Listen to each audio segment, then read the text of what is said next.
Okay, think we're good. Think we're live. Yep, looks it.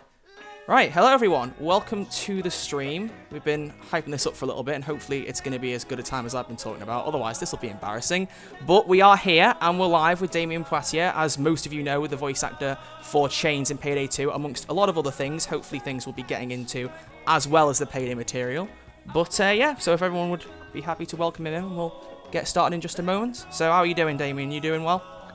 Another day in paradise. Sounds good. Sounds good. Okay. Yep, we got some people here. We've got plenty of people saying hello. So who have we got? Let's get some names in. Welcome to Mr. Jugify, to ASCII, to Houston. Not Chains, that's a shame. To Christian Vincent, to Doozen, to Safe Farmer, Josh Gilbert, Batdan, Woofy. Good grief, there's loads of people. Hemlock, Jinjay, Batdan, we've already said. Yeah? Okay, hope everyone's doing well. Hope we're all doing okay. Alright, so, as I've said to Damien, we've got quite a few questions. Some relates to Payday and some not, to try and mix it up and keep things interesting. And we'll just take it from there. And what we'll do is, further on in the stream, if you haven't seen what I put in the live chat, we're going to be having a period where I'll open it up to people in the live stream who want to ask questions live in the chat. So, if you have anything, get thinking, and when I ask, we'll kick off and see what's going on. Okay. Perfect. Sweet. So I was looking up quite a lot of things about what you'd done in the past, Damien. I did some research on the good old IMDb page, and I saw that a lot of stuff in the past was mainly stunt roles, so 2002, 2003. A lot more of it was stunt-based rather than acting, so I was just wondering mainly whether that was your intention to start off, or whether you wanted to move into acting after that, and that was kind of like a stepping stone?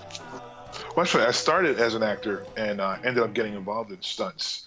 Well, when I first decided to really pursue the business as an adult, I moved to Florida, because you want to, before you go moving to New York or LA, you want to kind of, if Florida's actually a really good place to dip your toes in and see if, you can make a go of it. And it actually worked out.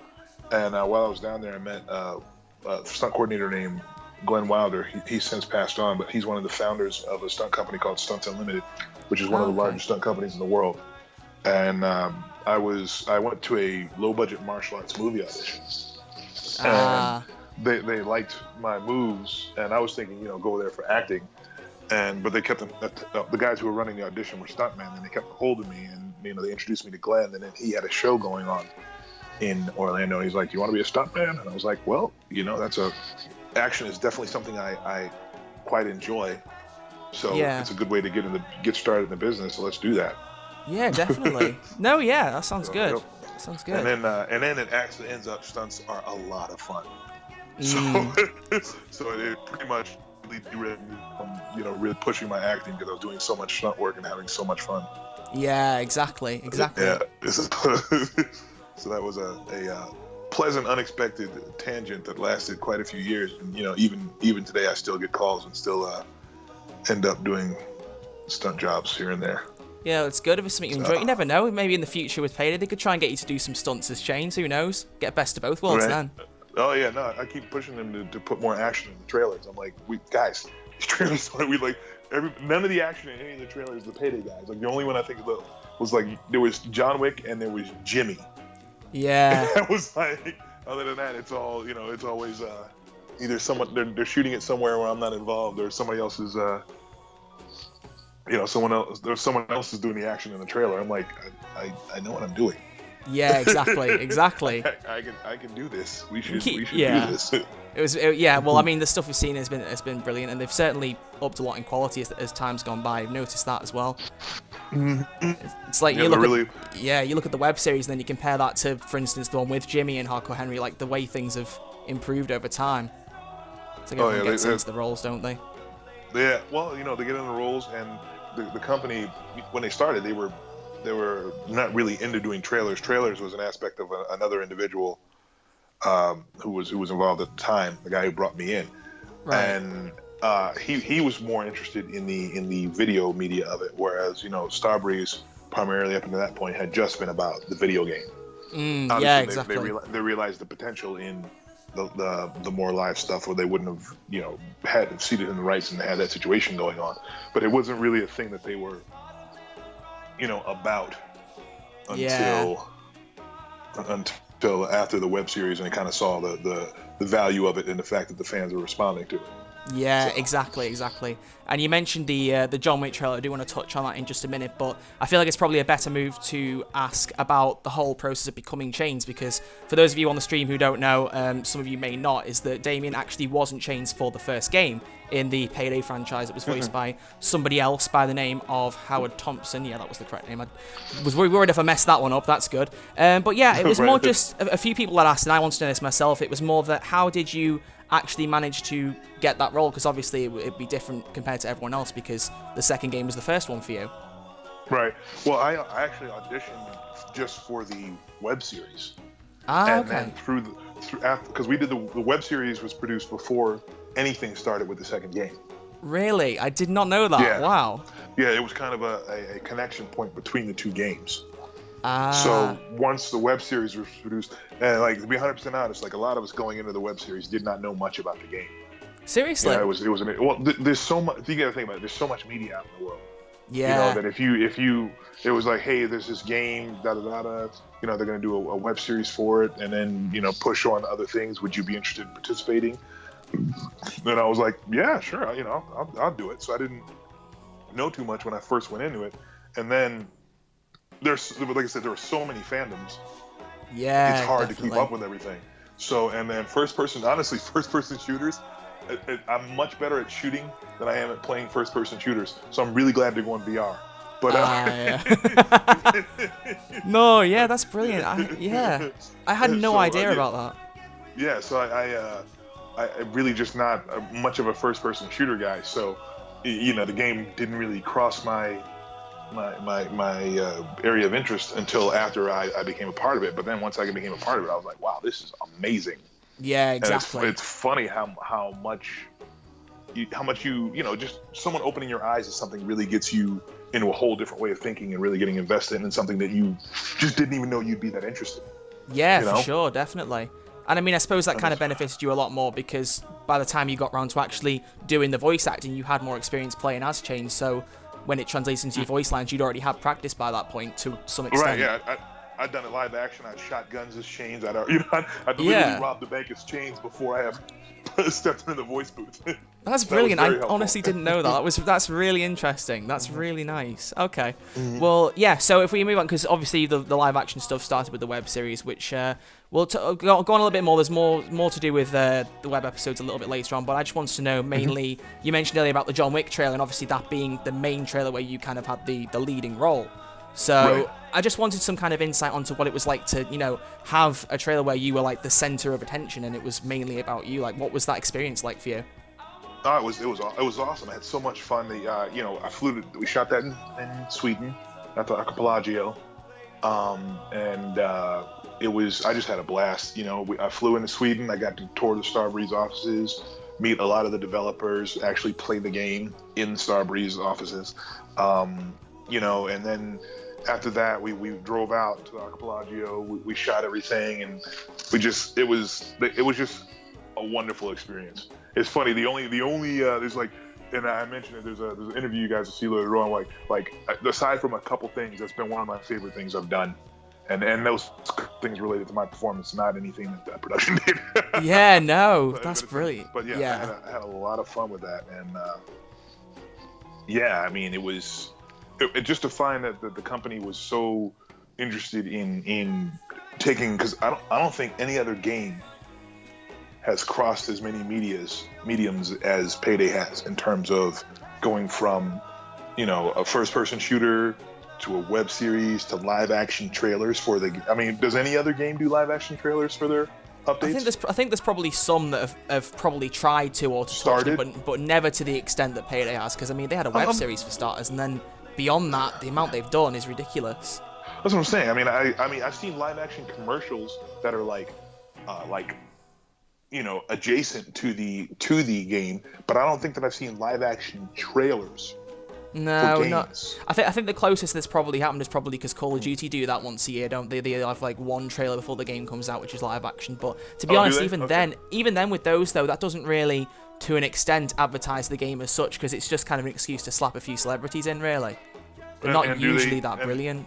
I was going to say, and are they the actual voice actors from the game performing the characters? Not as far as I know. Yeah, I mean, one yeah, they did a few years ago, they've had like Michael Jordan in, and they had Robert Downey Jr. at one point, which obviously I don't imagine any of those have actually had a proper role in the game. So with Payday, it's different because it's the people who are in the game in live action, Right. and not to mention it's actually adding to it more rather than just being a bit of a publicity stunt. Yeah, no. Every single update, every single trailer we shot has been to introduce an aspect of the game that's up and coming. Yeah. So it's all connected, and and now that they're really kind of dialing into that possibility. Because like I said, once again, they were primarily a video game company. They weren't really up on the multimedia game, and they're really just starting to understand the possibilities that you can do when you have people that are in the game that are capable of doing all the levels. I can do not everybody does it, but it's actually I'm not the only. Am I the only one? I might be the only one still working on it that does the voice, the movement, the face, and the body. Yeah, you might be now at this Yeah. point. Because that was the thing that I didn't Yeah. realize for a long time, was that obviously Eric, who plays him in live action, he's not the voice actor, it's completely different, which has got to be a really weird thing to think about. Because, I mean, Yeah. well, it's something I actually hadn't thought of, is that when you record your voice lines, do you ever do it with other people in the room, like who are other heisters, or is it all like on your own at that period of time? You're always by yourself in the booth. Yeah. It's just me. It's me and well, now it's Joe and Oscar, but obviously previous to that it was me and Simon. Yeah. Spent a lot of time with Simon in the booth. I can't imagine how much time you spent doing voice lines, because I mean, voice acting, because a lot of people don't really think that it's as difficult to do. It's as difficult to do as live action acting, but I think in some ways it's probably more difficult because you're trying to convey everything without a screen, so you got to put all that effort in, haven't you? Yeah, it's funny because being a voice actor and a stuntman, those are like diametrically opposite. Yeah. Performance roads, because as a stuntman, you're doing it all with your physicality. Exactly. Because quite often you don't have lines, and quite often you're mirroring the physicality of someone else and putting character into your mirrored physiology. So it's such an, and then with voice acting, everything is vocal. So you have to put as much energy and effort, and you have to convey everything you can without using anything but your voice. And then the other end, I have to convey everything I can without using my voice.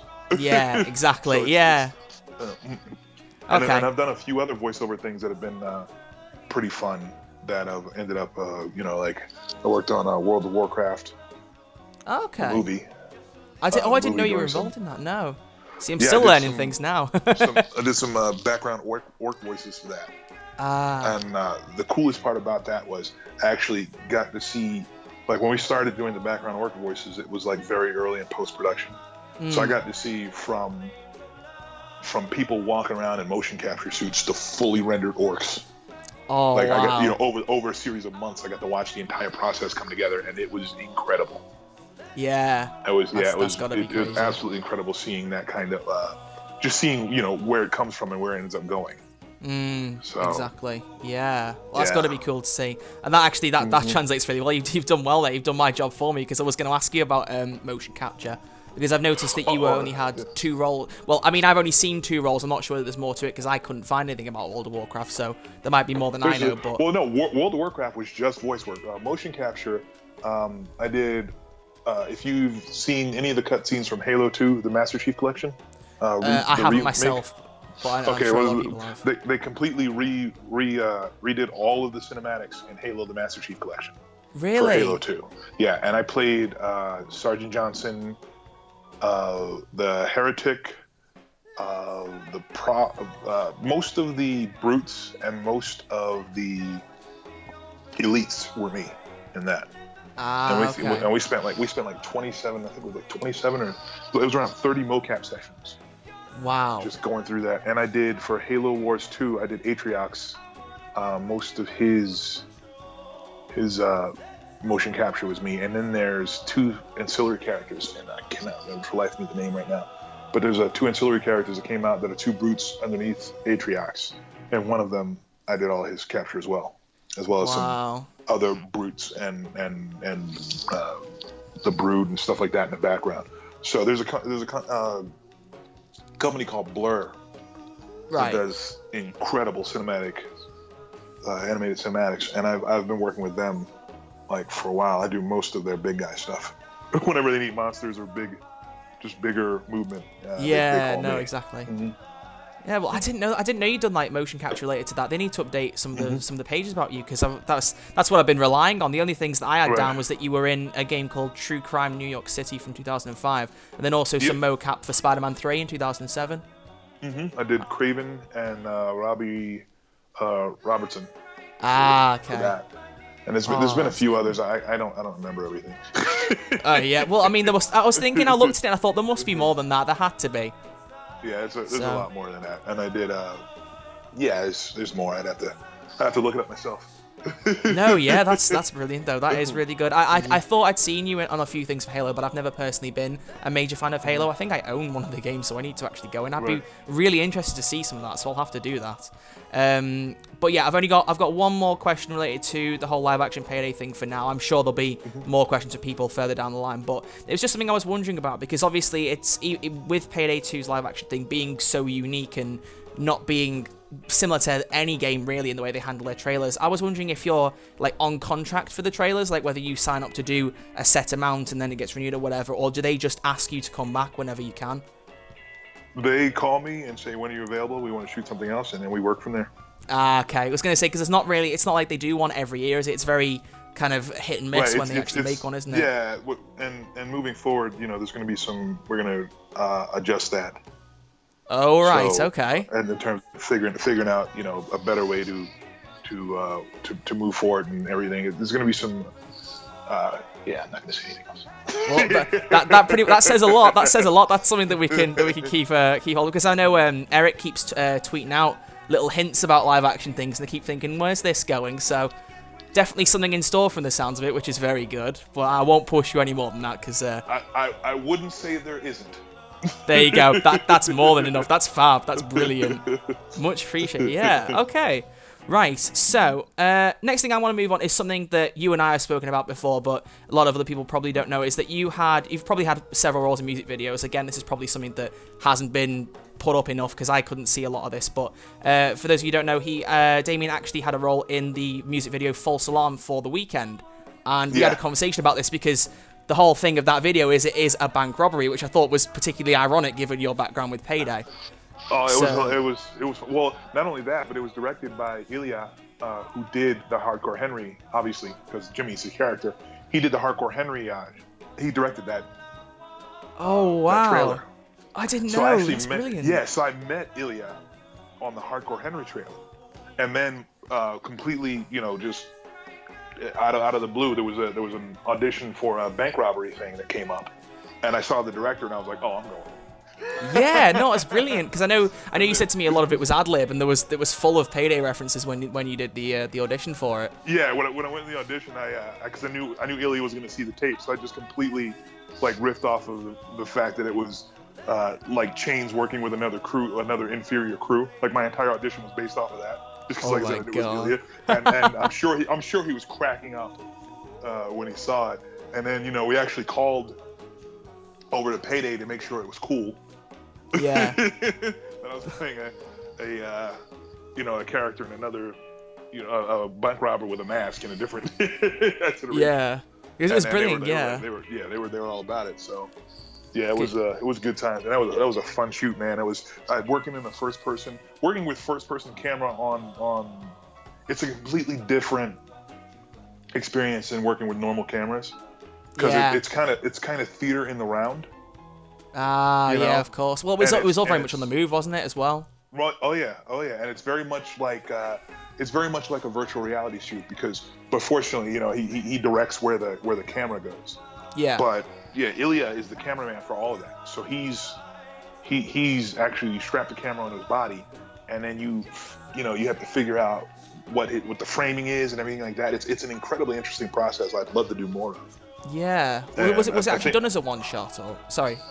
No.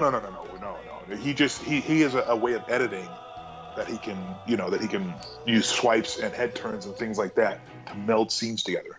Because it was flawless. Yeah. Oh yeah, no, they were actually editing it. Him and his editor, and the name escapes me right now. And I apologize. Him and his editor were actually editing on set. Wow. They were downloading footage and editing on set while we were shooting. It was incredible to watch. That must, yeah, Like, I can only imagine. That sounds amazing. Yeah, he's a brilliant filmmaker, and it was like I was just like, wow, this is a lot of fun to watch. So it was I had a amazing time working with him and just watching that and just being a part of it. So Yeah. it's yeah. Oh, Yep. that's brilliant. Because I mean, the thing with you was that you were in it, like you said, most of the time you were wearing the mask, but it was literally just for that little split second because they pulled your mask off at the start, and I remember seeing it and instantly, like, in the corner of my eye, I was like, was that Chains? And I had to, like, pause it and run it back to check, so I thought, that looked like him, and then I realised, and I thought, my God, it's like, because it is, like I said, it's so ironic that you had, like, such a similar role. It's brilliant, and Yeah. I suppose it makes sense now you've said how connected it was. It would only make sense for it to be like that. That is brilliant. Yeah, no, it was one of those funny things. That my career has been a series of amazing coincidences. Yeah, well, I mean, yeah, it's only helped you, hasn't it? It's been brilliant. Oh yeah. So it's been pretty fun to just kind of see how things you never know how things are going to play out and what's going to happen, and Payday was literally a low budget. It was a really small, low budget, web series. Like we didn't have a whole lot of money when we shot the web series. Yeah. And it was one of those things where it's like, you know what, that's fine. I was like, well, I'll do it. See what's going on. I had no idea it was going to turn. I mean, it's been 5 years, man. I know, it's been ridiculous how. I mean, and the game itself has done so well to be so well supported for all this time. Yeah, I mean, if you, I know, obviously. Let me just say that Starbreeze is one of the hardest working, like, companies with the best heart I've worked with. Yeah, they do their best, and I mean, they keep saying that they're gonna, like, end support for Payday, and then every time they go, we're gonna add a bit more on, we're gonna add a little bit on. It's like they know people keep coming back for more of it. Yeah, it's been one of those things where they're like, you know what, we have more, so Yeah. let's just do more. Yeah, I'd imagine they were really hardworking because they get a lot of flack because, I mean, from my perspective, what I do with Payday is more related to the console thing, so obviously with Xbox and PlayStation, and they aren't too well known for supporting it as well as PC, but people keep saying they don't care. Here's what people miss. There's a couple of things, and I'm going to try not to talk out of turn here. Let's just say that converting from PC and computers to console is not easy. It's a heavily involved process. There's a lot of steps, and because that's basically rewriting the code for the game. Yeah. You know what I mean? So it's once they finish whatever the update is for the PC, when they go to do the console, that's pretty much another team. Yeah, that's what I was thinking, because so many people sit there and they say that, that they're not really putting much effort in, they don't care, and I'm thinking, you probably, I mean, I don't know, I don't have like a game developer's knowledge or standpoint, but just from being on the outside, you think it's obviously going to take a lot more work than you think there is on the surface. Yeah, it's not hitting a button and you send it over to Xbox and they update the game. No, there's a lot involved in it, and you got to remember they're a very small. They're not a huge company. I mean, they're getting a lot bigger, but it's not a big company. It's a in terms of when you look at most video game companies and how many people are involved in it, and they pretty much produce everything themselves. They don't, for Payday, they don't farm really anything out. Yeah, and I think that's what's so good about it. And I know you said they didn't have much of a budget for the web series, but I mean, to me, I don't really think they needed much because it kept it kind of grounded, and it meant that they didn't go overboard, and I think that kind of paid off in the end. It was the web, like I said, the web series came before Payday 2, so once the game started, things got a lot better and a lot more regulated, and the budget just got a lot more reasonable. But it was because the web series was really a test. Yeah. To see if they, because the guy who had the rights was saying, look, that this can be a thing outside of the game. And exactly. And so Bo was like, all right, take this and see what you can do. So what was done with what Bo gave was completely up to to the guy who had the rights. Yeah, so exactly. He took the money and decided to do the web series and do it that way and do it. So, I appreciate that the risk was taken and it was doled out, because obviously it's been very, very worked out very well for me and apparently for Starbreeze as well. I mean, they're like family, man. They every time I see them, it's all hugs. You know, they hit me up on my birthday and things like that, and significant events in my life. You know, we keep in contact with each other. It's not just a company I work for. Oh, that is perfect. Yeah. And that's company wide. Like, you know, they're even guys who no longer work for Payday, for Starbreeze, that worked on Payday, we still keep in contact with each other. Yeah. You know, and it's not. I mean, I'm not talking about like we hang out all the time, but you know, the process and the thing they put together is such a positive experience that even afterwards you're still talking to each other. Something comes up, you know. I see, you know, Simon's obviously moved on to work with, you know, the other company, but we still tweet each other or text or Skype every now and again. I still talk to Samir, who wrote for them for a while. Tor, who was doing the cinematics, we still talk. You know? Oh, that's brilliant. I mean, yeah, obviously, so you've been like, there for that long, you'd hope you get to that point, but it sounds fab. Oh yeah, no, it's amazing that not only that you know you meet all these different people, but that you have a positive enough experience with them that you want to continue meeting and interacting with them afterwards, and that's all a part of how, you know, wonderfully Starbreeze treats its employees and its people. Yeah. You know? So I suppose it's kind of gone from where the web series started, where you kind of thought, I'll give this a go. It's almost like it's a passion project now, because you get on with everyone so well and you love doing it, and it's fab. It is really good. Mm-hmm. And yeah, the budget's definitely gone up, as you said, because I mean, you went from like the very early web series stuff to, I mean, in Hardcore Henry, you were blowing up vans. I mean, oh yeah, no, they've put budget behind the every trailer since then that we've been involved in, and what happens is, like I said, they have to realize the value, figure out how to do it, and make it work. And then, you know, there's a learning curve with that. Going from just producing video games to producing live content is a very big jump. People don't understand how big a jump that is. Yeah. You know, because there's a complete different way that the two mediums interact. The way you promote live action is different than the way you promote a video game. The way you push it, the platforms it's going to hit. You know, once the live action's out there, it's out there. There's no updating it. You can't, you know what I mean? You can do more, but once it's out there, it's out there. So it's a very different animal than what they used to, or what they were used to. Now they're really starting to get a hold of it. It's fab, and judging from what you're saying, it sounds like we've still got some good things to potentially look forward to. I mean, not confirmed, but you know, we can have high hopes, But it sounds good. It wouldn't be bad to, you know. It wouldn't be bad at all. It's honestly, yeah, you see them and you just think it's amazing. I mean, for E3 when they did the whole biker thing with Ron Perlman, which I mean, in its own thing probably must have been brilliant, but it was the way that they not only had the live action trailer, but they also were like, we're going to do a teaser that's live action as well, and it was like they're really hyping up. It was brilliant because they put all that effort into it, and it paid off. It really did. Oh, they like I said, they as a company, and as the way that they done things, and you know, and work. The fun thing is working with The Walking Dead. They've learned so much about multimedia. Ah.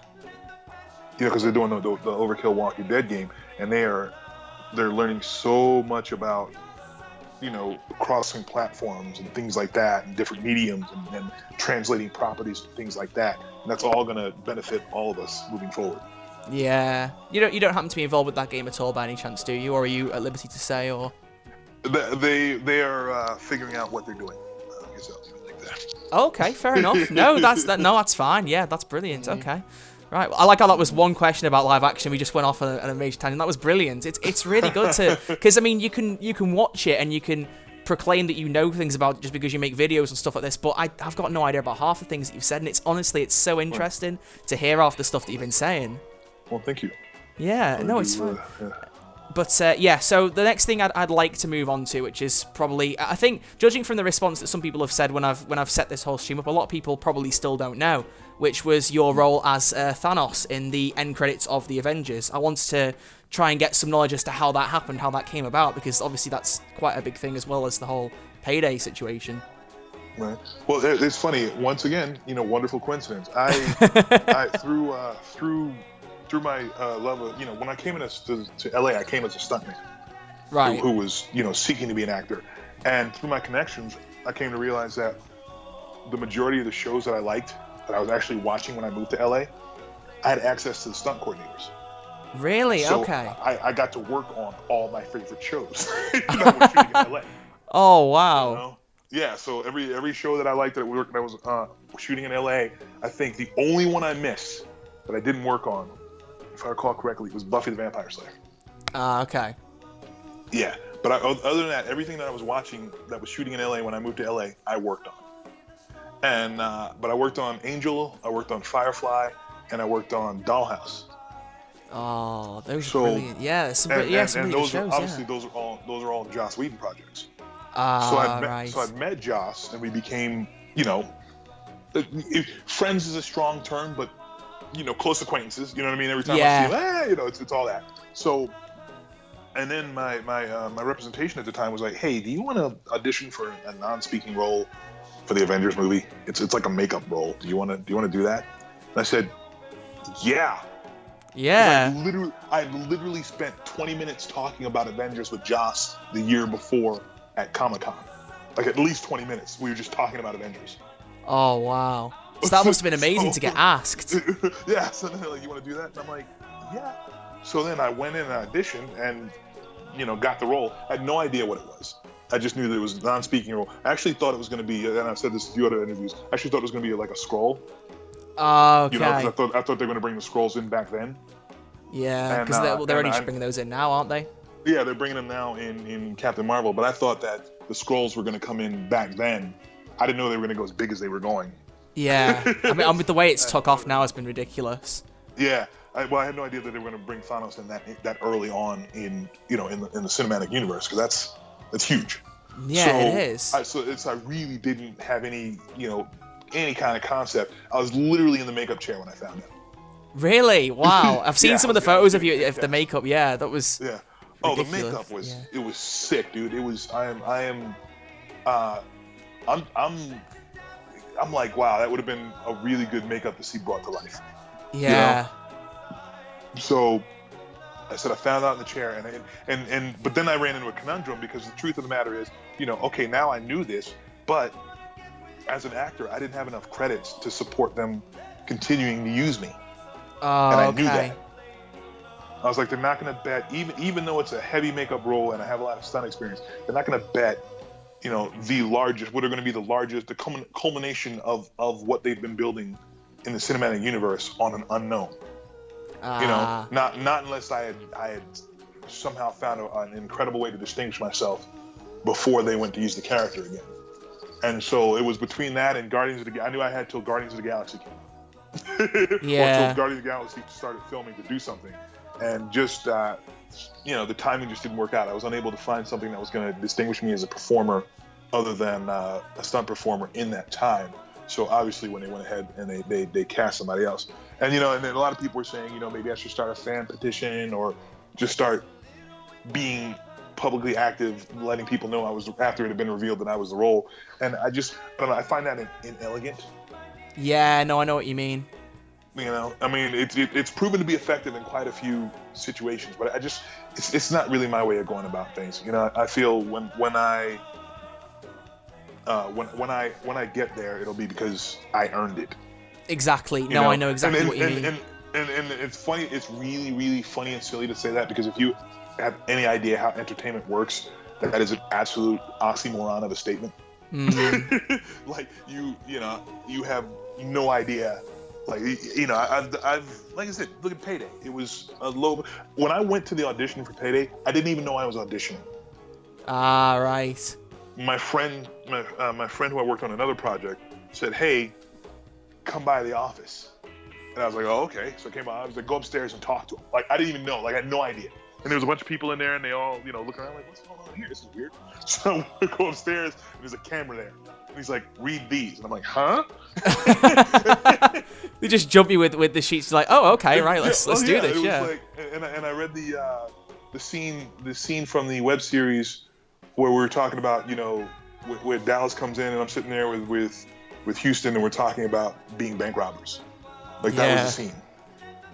So wow. And I had no, like I said, I had no. So if you think about like going from that and ending up where we are now, and then you think about just all the different other places my career has gone, the quote unquote saying "earn it" is a very, very odd thing to say. Yeah. Because earning it is not really a thing. So it's but when it's time, it'll come about. I guess is a better Yeah, way to. exactly. No, I did want to ask about that, but I wasn't sure kind of whether there was any kind of bad blood or anything sore going on with there. So that makes a lot more sense. I'm glad it wasn't kind of like something bad happened to stop it, because I mean, I'm sure a lot of people would agree it's business. Yeah. Yeah, exactly. It's business. It's a bit. And, and a lot of people forget it's show business. You know what Exactly. I mean? There's a lot of a financial thing behind it as well. They've got to right. Best They've got to investments. cover their bets. They've got to and with these huge tentpole movies, I mean, there's somebody's got to get in those trenches and fight. Yeah. If you're going to get any if you're going to do anything significant in there, if you don't have a proper following or a proper lineage in terms of performance. Yeah. You know, like in order to get the people who get those larger roles, they either have, unknowns are almost never unknown, I guess is the best way to put it. Not in this day and age. There was a time where it could happen, but this day and age, there aren't really any unknowns. They come highly recommended. Somebody's been working with them. They know somebody. You know, it's just not a thing that really happens anymore. And unfortunately for me, I've been a small part of a lot of really large projects and a big part of a lot of really small projects, but I haven't done anything that's in that mid-range that opens people's eyes to the fact that I can do more than I've been doing on we can put dollars behind this guy and it makes sense. Yeah. Well, I mean, you never know the way things Payday are going. Something could happen there, but regardless, I mean. Oh no, Payday is definitely going to be very, very. Yeah, I'm not gonna say any more than that. But Payday is good for me. Payday is good for me, and Payday will be good for me. Okay, right. That sounds very good. But yeah, I want to know that. Yeah, because I mean, I'm sure a lot of people would agree with me without, kind of going too far, rubbing it in or whatever. That I'm sure that had you have stayed on, you would have done a brilliant performance. And I think all it is just that you'll get to that point and then you'll probably have a role that will make Thanos look so insignificant or whatever. So, and not to mention, you could say that regardless of everything else, you still had that role at that point. You were the first person in that whole juggernaut of an industry that's been going on for like 10 years now that I was that person. I was Thanos. I was one who grinned at the end of there and sent chills down everybody's spines in the theater. It's like, you still have that, which is just ridiculous. Yeah, it was pretty cool, and I've been reading comics since I was 9 years old, like hardcore. I've been reading since I was 4. I've been collecting since I was 9. So to be able to I have the original Infinity Gauntlet series. Really? Yeah, like I bought them as individual issues back when the comic came out. Like I know exactly who Thanos is. You know what I mean? Like, that's brilliant. So yeah, it's even better when you get put into it and you know what's going on. Like you have an idea of like the gravity of it. But it's also better because they what they did with the character is different than what happened in the comics. Yeah. So it's actually probably better for what they were doing that Josh Brolin wasn't a fan. If that makes sense. Right. I didn't know he didn't have much experience with it. I wasn't too. No. So he brought a rawness. Well, not a rawness, but a pureness to their incarnation of Thanos that I would not have been able to do, if that makes sense. No, yeah, I know what you mean. Yeah, because you had that standpoint. Would have been colored by the fact that I've been reading about that character for years. Yeah. Well, yeah. Still, I mean, that was still brilliant. But and you've said about the fact that obviously you weren't able to hold on to that role, but you have still had at least one more. There might be more again, because obviously, as I've said, there's not always everything online, but you had another role in Captain America Civil War. You were one of Crossbones' like henchman types, and you had more of a face role in this. People could recognize you more. But have you had any others from that? And I presume that's probably as a result of Thanos, or... Well, no, that was, once again, I'm not on the radar. I'm on the radar enough for them to be watching me, but I'm not on the radar enough for them to be well, that's not necessarily true. My work quotient is not enough for them to pull the trigger on doing anything with me major yet. Right. That makes okay. sense? Yeah, there's still. It's one of those things. One of those things where it's like, oh, he's great, and as soon as it's a weird thing in the business where everybody wants to hire you, but nobody wants to be the first person to hire you. Yeah. No, I know what you mean. Yeah. So it's like, oh no, we'd love to give him something, but we can't do it first. Somebody else has to do that, and then we'll grab him. So it's that kind of thing, and that's been made very clear to me that because my character in Civil War actually didn't die. That's a fair point. He didn't. No, he didn't. No, he just got knocked out by that little. There was a dart. There was a dart, and the Russos made it abundantly clear to me several times that the character did not die. Oh, they took the effort to say that to you properly, yeah. Yes, yeah. The directors told me personally. Oh, like, well, that's something you can say to a lot of people that you had that you said that's brilliant. I hadn't even thought about it, to be honest, but yeah, of course he didn't. No, he just got shot in the neck with a dart and knocked out. So keep an eye out. You might return. You could be the next big villain. Never know what's gonna happen, you know. Like literally, never know what's gonna happen. Exactly. Well, I mean, they've said they've got like another 20 movies in the pipeline or something like that. So, I mean, if they do that, then they have so much material. You know, like because obviously it's like 60 whatever years of material to pull from. There's so much they can do. Well, and you never know. Yeah. And not to mention, they could at some point, even if they want to, they could start putting more original things in. I mean, as you've said, they haven't always stuck to the comics and everything, so it doesn't have to be something that people know about. I mean, a lot of people didn't know about some characters that are even in it now, so who knows? Oh yeah. But yeah, it's good. Yeah. So it'll be interesting to see what ends up happening in the future with me and the MCU. Like I said, there's it'll be interesting to see what happens. Yeah. No, that's fine. That's fine. I'd just like to take a quick second now because I think it looks like somebody has... Yeah, just a quick little message from George Charlton who's donated £3 on the stream. Thank you for that. Said, been a great interview, Damion, and brilliant job, and thank you for coming by. So you've got a few fans already, so just want to quickly quote that out. Thank you very much. We're getting a lot of people in the live chat who are finding out. It's good because I always worry that some of the things you say, it's like, did everyone else know this and I just was under a rock? But there's loads of people saying there's things they didn't know, which is fab. And I want to know a lot about the Marvel stuff as well because I've been... Well, I can't say I've been a big fan for ages because when I saw Infinity War in theaters, I've only seen a few of the films they'd done. I've been on a major catch-up going through summer, so it means a lot more to me now, which is thankful for this. Right. But yeah, so you've said a bit more about the whole live action thing. I don't want to go any more on that because obviously there's a certain limit to how much you can ask. But there is something else similar, which is regarding Payday 3. I don't know how much you know or have been told, but obviously we know that it's in the works. We know it's in development and that at some point it's going to be arriving. And I was wondering if you know whether you might be, for instance, keeping your role as chains or if you have any knowledge of anything going on that front. I have quite a bit of knowledge about Payday 3, and that's all I'm going to say about that. Oh, okay, yeah. I was thinking it would be something like that's fine, yeah.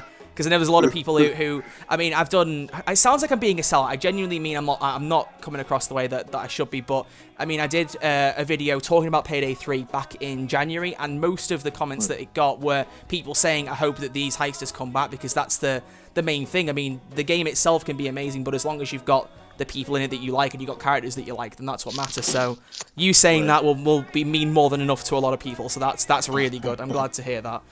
Yeah, that's all I can say. I do know some things. Yeah, okay. No, fair enough.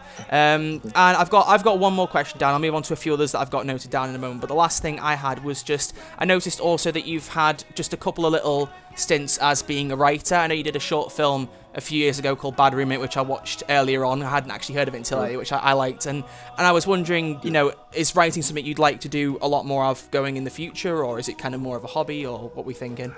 Well, it's there's so many. It's hard to have a home life and work life and then pursue other things. Yeah.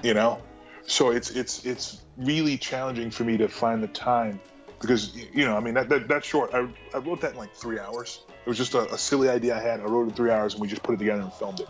I have a lot of really, really large ideas and a lot of things that I want to see aren't being put on film. Right. Okay. You know what I mean? Like there's just like there's a lot of things. Like I read books, I read comics. I used to play video games. I had to stop because it just was not getting anything else done. Yeah. I watch television all the time, and it's like I'm watching everything, and there's just things that I want to see that aren't being done. So I'm gonna have to write, and I've been chipping away at a lot of stuff. I actually put up a couple links to some pro stuff I wrote too, because I'm trying to get myself in a more into a more like regimented writing thing because I mean, people seem to like my writing, so there's that. And Okay. I'm trying to do that so I can get some more of these things that I'd like to see or read or whatever out into the world. You know? Yeah, So of course. so there's efforts on that, and you know, obviously I have contacts with a lot of people who can produce these things once I get them done. Like there's a short film that I put together that I've been trying to produce for I think 3 or 4 years now. You know what I mean? And I just haven't been able to devote the time and energy, like, because I'm a good personnel manager, and I'm just horrible at project managing. Like I know that. Okay, no, fair enough. Well, if there's anything you want to say about some of the things you've been writing, feel free, because I'd be very interested to hear what you've been thinking of, if you want to. So far, I opened up a Royal Road page under the name Gold Eyes. Okay. And there's three shorts up there, and one is called Stirrings, and it's kind of a supernatural, like crimey kind of thing. One is called Recovery, and it's funny because it's like just straight crime fiction. And then the other one, what else did I put up? Oh, the other one is called End of Loop, and it's actually a time travel story. Oh, okay, fair enough. Yeah, it's like it's like hard sci-fi time travel story, and I'm gonna put up a couple more shorts, and then I'm gonna start trying to get into some serialized content. Okay. And start like longer term, and then I'm also writing scripts. I wrote Bad Roommate. I wrote a thing called Sock Gnomes that me and my friend Mark Terenzi, who's a musician in Germany, we did that years ago in Florida. And then there was this thing called Tag that we did years ago in Germany. And like every once in a while, I managed to squeeze something out. But there's I obviously I have interest in wide range of interest in the fictional realms, from like the hardcore sci-fi that was end of loop to like straight sword and sandals fantasy. Like, okay. So like Beastmaster and Conan, and I love those characters. Yeah. And and one of the difficult things is there aren't a whole lot of those characters that look like me. Yeah. Well, I mean, yeah. Well, I'll definitely have to look up some of the stuff that you've written. You said it was on Royal Road, was it? Yeah, Royal Road. The name. I'll send you a link. Yeah, sounds good. I'll share that around. Definitely. I'm sure that people would be interested to give it a look. It's under Gold Eyes, and it's just just like nothing super. I mean, I think I edited it myself. The idea hit me, and I had a couple hours, so I just knocked it out. Yeah, no, exactly. And it's not. There's nothing. It's not anything I'm trying to publish as a book or anything like that. It's like I had an idea for a story. I wrote it, and I was like, you know what? Might as well share it. Yeah, share it and see what people think. And you never know, something could just get that bit of attention. You never know. Right, and then obviously, you the things that make me money are easier to spend more time on, because I can cut out time. And right now, I actually have been paid for a couple of things I've written, but it's not something that's bringing in enough money for me to dedicate full time to it. So it's a spare time thing, and trying to keep up with everything I love at the same time as trying to produce some stuff I love. is a challenging endeavor. Yeah, you gotta try and find some kind of balance, because obviously you don't want to sacrifice it, but you've also got to take into account everything else. Yeah, no, that makes sense. Well, I'll definitely give that a read, and yeah, if you send us a link, I'll spread that out and see if anyone else wants to give it a read, because I'm sure there'll be other people who'll be interested as well. Appreciate it. No, yeah, so it's all good. That's fine. And then, but hopefully in 2019 I'll actually produce another short. Well, that would be good. Yeah, I'd love to see that myself. Yeah. Yeah, it's the one I'm going to produce is a supernatural kind of. It's and I don't know if this is going to be the one that ends up getting made, but it's the one I was putting a whole lot of effort into. It's kind of along the supernatural vein. Okay. The TV show Supernatural. Oh, I love I love Supernatural. Yeah. Yeah, so it's kind of got that kind of supernatural, grim. What other shows are like that? That kind of Sleepy Hollow-y kind of vibe to it. Yeah. No. Yeah. Of course. That sounds good. Urban fantasy is one of my favorite genres. Yeah. Because it wraps up everything I love. You know what I mean? It's like you can do crime and urban fantasy. You can do straight fantastical stuff. You can do more science fiction stuff because it's got modern aspects to it. It's just I love smash jams. Yeah. No. Definitely. Yeah, where you can kind of mix up the different genres and do like that and post-apocalyptic. No, Man, do I love yeah. post-apocalyptic. There's plenty you can So, do there, yeah. oh yeah, like Walking Dead, man. I was well, I actually met Robert Kirkman at Comic-Con years ago. Really? Before the show came out. And he's another person that I talk to every year when I go to Comic-Con. We find 15 minutes of just like chat with each other. And I remember like right before Walking Dead came out, he's like, oh man, I hope the show does well. I'm like, dude, it's gonna be huge. And I know I'm not the only person that said that to him, but I got a chance to say, dude, it's gonna be huge. Yeah, you said it before it was cool. Yeah, I was reading it before it was cool, but obviously it blew up. And I mean, the show's been interesting. They've done some interesting. I haven't caught up with season 8 and finished season 8 yet. So I'm still trying to get through it because when they killed Carl, man, it just kind of. Oh, whoa! Spoilers. Come on, that was like a season and a half ago. I know. If you don't know that by now. No, I've watched it for pretty much because I mean, well, when it started, I was a lot younger. I can't remember whether I watched it when it actually first came out. I think it might have been the second or third season when I started in, and I caught up on it. But yeah, well, I mean, when they killed off Carl, that wasn't in the comics, was it? That was something that was completely different. That was another Carl's example. Yeah, I'm still reading the comics. Carl's still alive in the comics. Yeah, because I mean, it's like what you said with Marvel, them doing things that weren't in the comics. I thought, well, The Walking Dead, I was going to say to you, was like the other really big example of they're doing things in other media where it's not the same as that. But the funniest part too is one of the things I said, are you guys doing the main crew from the comic, or are you going to do another crew? They said no, we're following the main crew. I was like, because it would be kind of, in a way, I thought more interesting to do like Fear the Walking Dead, which they ended up actually doing.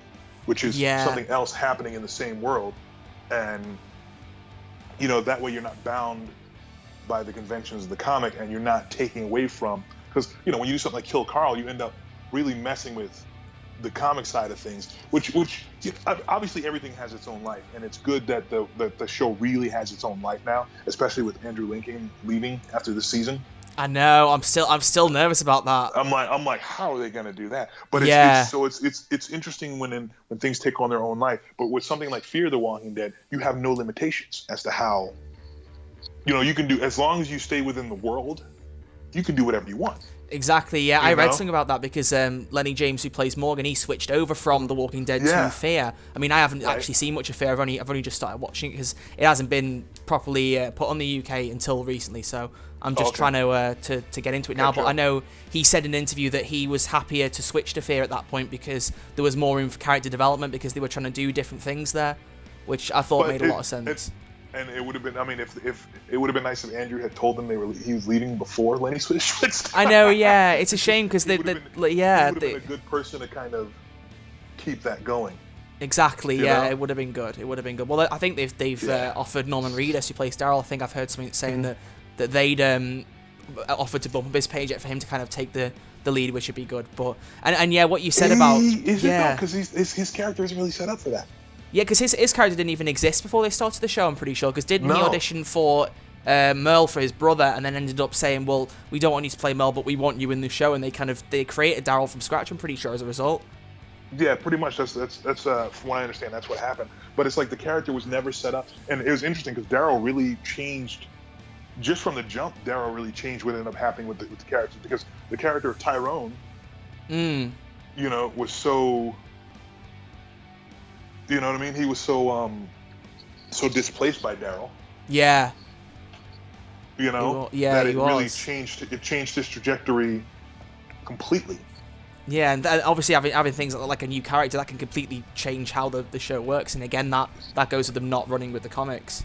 Right. So and then like they did Andrea. The fact that the Andrea died super quick in the show, where she's only died recently in the comics. Well, not recently, but like, she hung on to like a year or two ago in the comics. Yeah, yeah. So it's like, but there's so many things where, and part of that was introducing these characters that were not in the book, and which causes shifting, which is, the beauty of a different medium, and also the horror of a different medium.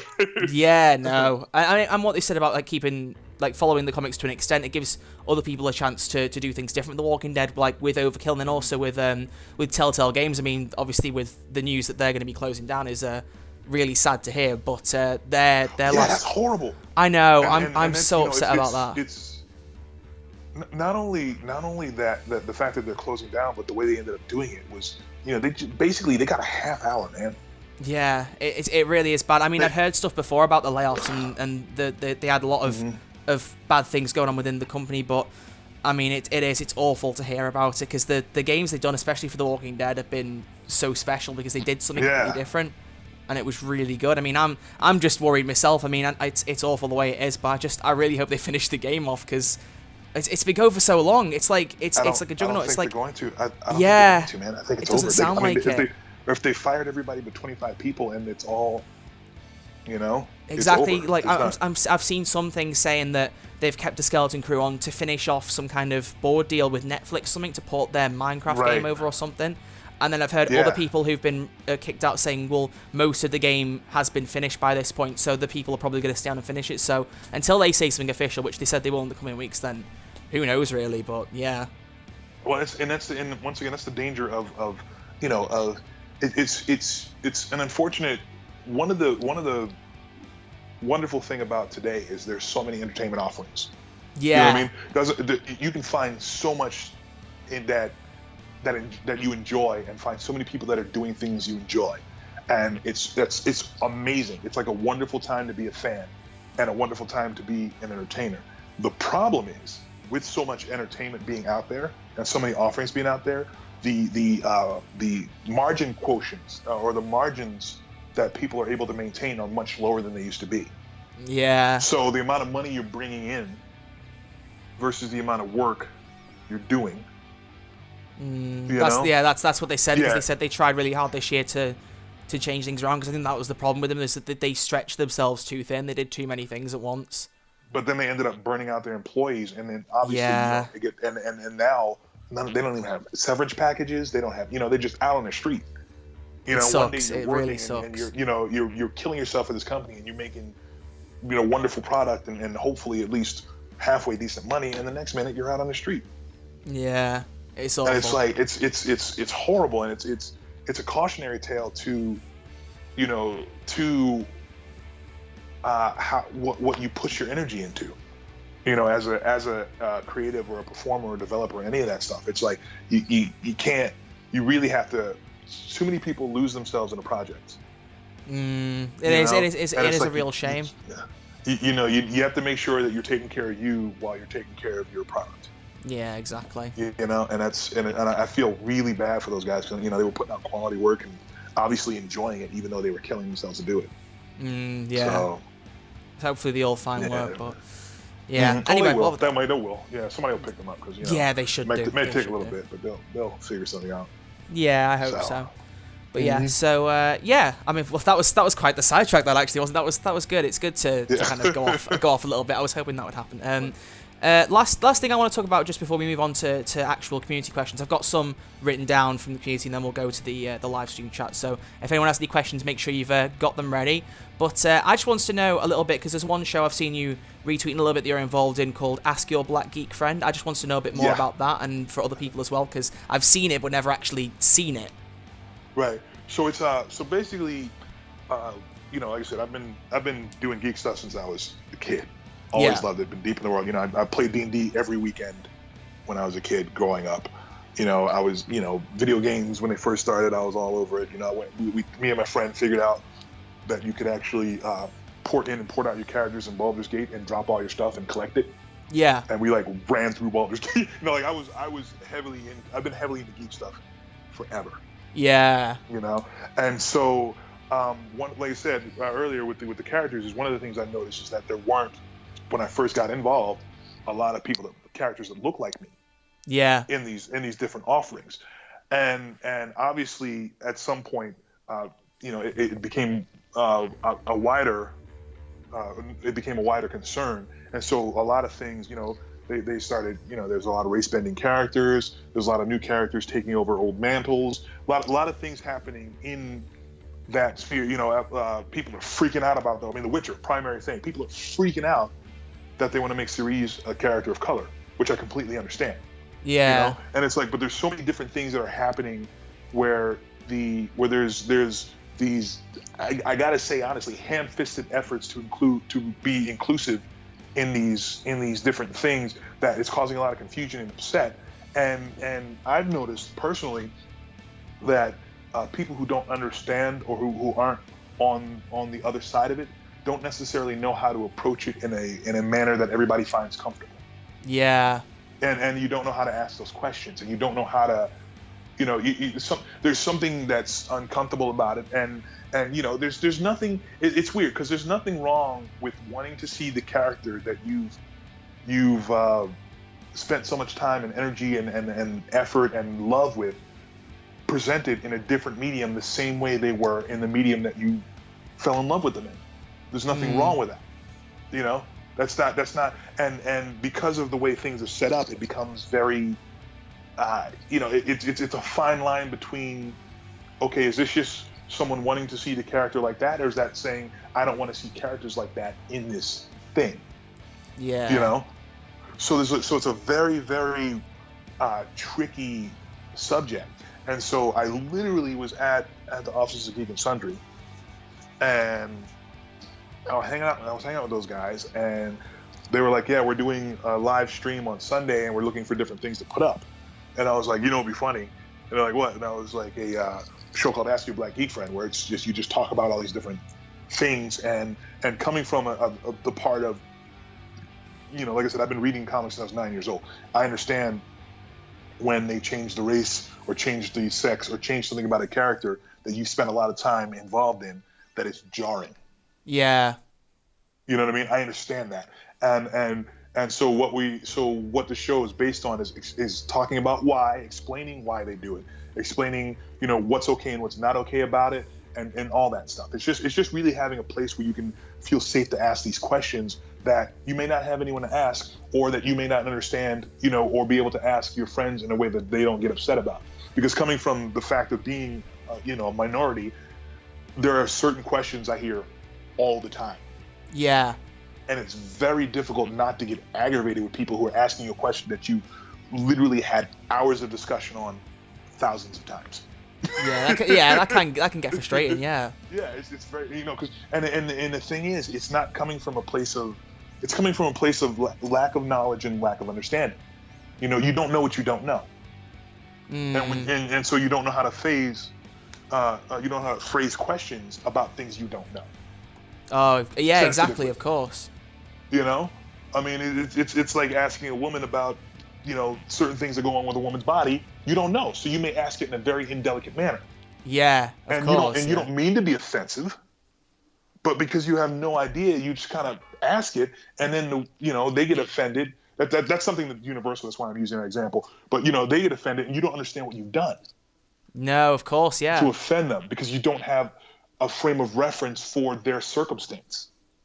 But yeah, so it's kind of taking the awkwardness of not knowing how to ask the question out of it, and just saying, ask us, and exactly, we'll talk about it. Yeah. You know, and we'll you know, and we'll talk about things like the there's an episode we're going to be doing on Tuesday. The Cerise Witcher thing is definitely going to be, you know, a part of the conversation.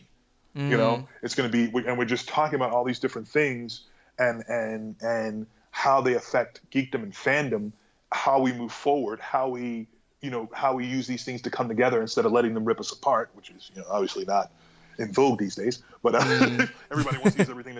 Everybody wants to stand on their sword and, you know, stand on their hill and die on that sword. But it's just a really like trying to create a safe place to have these discussions with people who either aren't comfortable with or don't have a place to discuss these things otherwise. No, yeah, that's brilliant. So it's like a new series that's coming out, or? Well, yeah, this is season 2. We had season 1 last year, and I think we shot 12 episodes. This season's going to be a little shorter. I think we're only shooting 1 episode at the end of the month every month for the remainder of the year. Okay. And then you know, because there's always retooling and figuring it out and working to try to figure out how to you know, make it all, you know, make sense on everybody's situation. But so we'll be doing the special, like we'll say, 1 a month till the end of the year, and then we're going to figure out where we're going from there. And it's going to be live. It's unfortunately it's on the alpha. It's behind the paywall on alpha, projectalpha.com. Okay. Yeah. So, but I'm always available on Twitter and Facebook and Instagram to discuss these things outside of that. And we're looking to see if we can find a way to get some kind of situation where we can be not behind a paywall to do this as well. Yeah, that'd be good. You could do something similar, like maybe a podcast or something where it's similar but in its own way unique. Yeah. Yeah, like maybe we'll do a monthly live on Project Alpha and then see if we can do like you said, like a weekly podcast somewhere else. But yeah, definitely. Obviously, for those things to be to take place, there needs to be. It needs to make it. It has to make dollars for it to make sense in terms of all the different things I'm doing. Yeah, no, definitely. I'm at that point. It's like I have very little free time, and to dedicate it to, it's already dedicated out to a bunch of different things. So to put it to something else that's, it's just tricky. Yeah, definitely. Working it out. Yeah. But yeah. Well, I'll say I'll have a look at that, and I might give that a watch because I'm interested in that. That will be that'd be good. That'd be good. But yeah, I'm glad you cleared that because I wasn't quite sure what was going on there. So I'm glad I've got more of an understanding now. So that's really good. Right. Thank you very much for that. Like I said, and there's I think they're still available on Twitch if you're subscribed to Geek and Sundry's channel. I think they still have the entire first season. Okay. Right. Okay. So, yeah, definitely. I'll check that out as well. Yeah. And if you have Amazon Prime, you can subscribe to Geek and Sundry Twitch for free. Oh, there you go. That's a little thing for anyone who's got Amazon Prime. If you want to go watch it, so if you want to do that. Yeah, if you want to check it out, just go subscribe to the Geek and Sundry Twitch channel and then scroll through, and I'm pretty sure they're all still up. Okay. Right. I'll check that out. Get definitely. a feel for it. Sounds good. There's going to be some changes in how the show runs this season, but you'll get the basic idea. Okay. Sounds good. Sounds good. Yeah. Mm-hmm. Right, okay, well that rounds off the main batch of questions that I've got. So, as I've said earlier, I've got a few that people have asked on YouTube and Twitter after we announced that this was happening, and then after that we'll switch to the live stream chat. So we're almost there for everyone who's waiting patiently to get your question asked. We're almost there, don't worry. So we'll go through a few. It might be that I've written some of these down and they might have already been answered as we've gone through, so I'll adapt as we're going. But so first question, half of it has already been answered from someone by the username of An Idiotic Fox, which is quite funny in itself. But so we covered the relationship with Marvel, but they also wants to know, do you know anything about Avengers 4 by deduction with your past history with any Marvel films? Have you got any knowledge? Yes. Oh, I like it. I like it. Right. I mean, you couldn't say anything either way. I mean, especially with everything that's going on about the title at the minute. But yeah. Oh, that's good. That's good. Yeah. I have knowledge. Sounds good. If only you could share, but I know for a fact I can't ask, so no worries on that front. That's good. Well, you can ask all you like. I'm not saying anything. Yeah, exactly. I was going to say, can you tell us anything? No, I can't. No worries. Okay. And he also wants to know, in relation to the rest of the cast in the whole Payday family, he wants to know, are you like friends with everyone? Is there anyone that perhaps you all don't know as well? Perhaps any other heisters that have been new additions, or is it all one huge family? Or well, I actually only know. I know. Let's see. I know Jeremy. There's a bunch of guys I know. There's a bunch I don't know. Like anybody who's been in the live action trailers, I know. Right. I've actually spoken. We've had me and Pete Gold have had Twitter conversations, but never actually met. Right. Okay. And I actually don't know most of the new people. Right, yeah, that's what I wasn't sure, because a lot of the newer characters have not featured in these. I know I've had interactions with Locke, right? With Ian, the guy who plays Locke, and with Josh Lem, who's the physical he's physical Hoxton, and he's actual voice of Brody as well. Ah, okay. Yeah, so I've had interactions with both of those guys. Obviously Dragon. Yeah. Actually, I've actually interacted with the Butcher. Who else? And obviously anybody that you've seen in any of the trailers. Yeah. So the main cast, like Derek and Eric, etc. Right. Obviously Derek and Eric, and me and Eric are friends, and we actually live pretty far from each other in LA. Right. So okay. we don't, and one of us is always working, so we don't hang out nearly as much as we want to. Oh, right. but we actually are. Eric and I are friends, and me and Derek are we're buddies. We're not as close as me and Eric are, But obviously, me and Eric have been in more trailers together than anybody else, and we did through the whole thing. So and actually, the other friends of mine that are on the like Almir. Yeah. Almir's a bud. Oh, is that yeah? Yeah. So it's like, and then Simon's a buddy, and Emil and Michael who run and do the convention circuit. They're buds of mine. Yeah, of course. So yeah, that's brilliant. Yep. Yeah, So because it's that's kinda what I funny was that, thinking. Yeah, because a lot of the newer characters, I mean, especially a lot of the people they've added apart from Dragon and a couple of others. It's like you got people like, for instance, like Sydney or Sokol or other people who haven't been in the live action stuff. And I thought there's probably not been much. Georgia was running the conventions with us for a minute too. So she's we're friendly too. Oh, that's good. That's good. It's a shame that because I think I've heard that she was already like in talks with Overkill before she was even added to the game. So it's a shame she hasn't been in with it, especially if you know her as well, that she hasn't been in any of the live action things. Yeah, they kind of decided to go a different way with her look. Well, yeah, she does look quite a bit different to Sydney, to be fair. But, yeah, no, fair enough. Okay. Yep. Next one comes from a guy called Waiting for Payday 3, and he would like to know, do you know when the next Payday convention is going to be and whether you or anyone else will be in attendance? I don't. Overkill's really like locked into this Walking Dead thing right now. Yeah. So it's going to be. I'm not sure when that's going to loosen up enough for them to start bringing Payday back out. I wasn't sure when the last time they actually did one was. Was that 2016, I think, or did they do one last year? Can't remember. I think there was something last year we did. Like I said, it's hard. Actually, I think Australia was the last thing we did.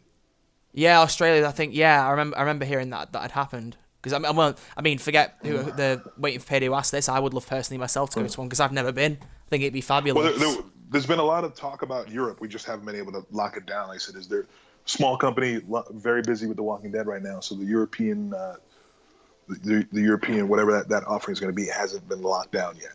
Yeah, okay, but sounds good. It's definitely something that there have been many discussions about. Well, that's fab for me because that means I'm within closer reach of it. Yep. That's brilliant. Yeah. Okay. Sounds good. So.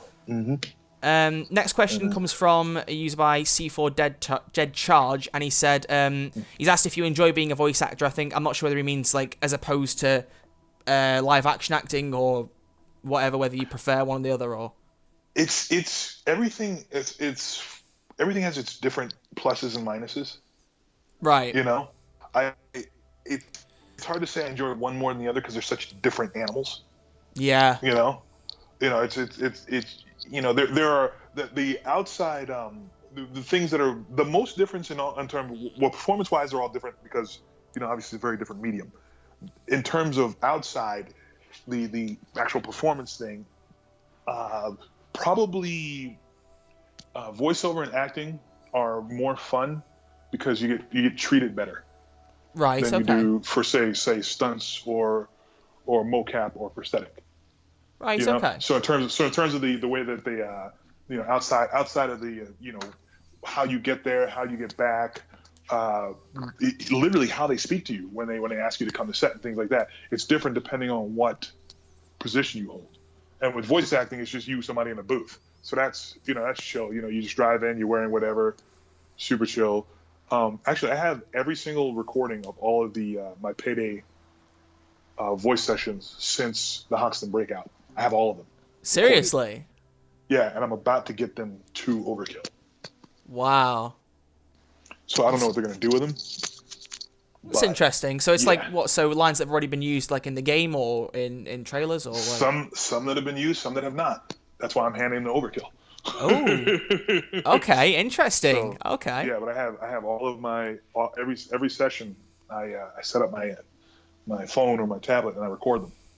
Okay, so that sounds good. Yeah, they should be doing something with those. But it's the same thing as the Hoxton breakout trail. It's just me standing there in the booth talking to you guys a little bit, but mostly just doing the voiceover.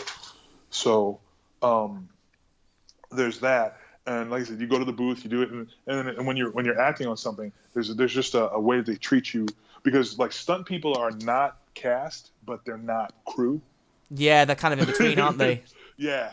So I mean, they're more cast than they are crew, but they're not cast. So it's a weird kind of we're not going to treat you like your crew, but you're not cast. Yeah.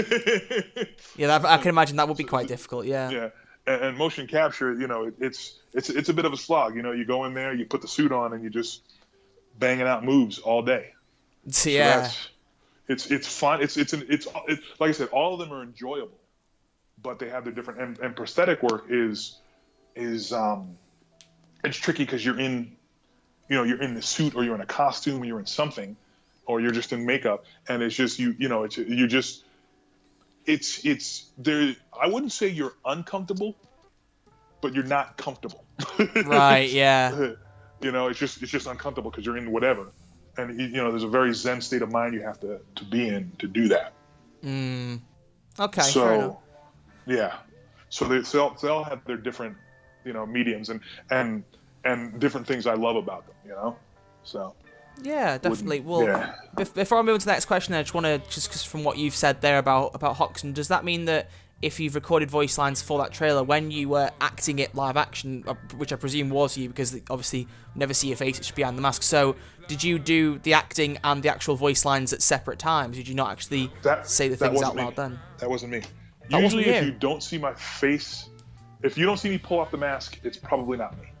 Right, okay, because when you said that, I thought, actually, hang on, there might be a chance that it wasn't him, yeah. Yeah, if you don't see me pull off the mask, it's probably not me.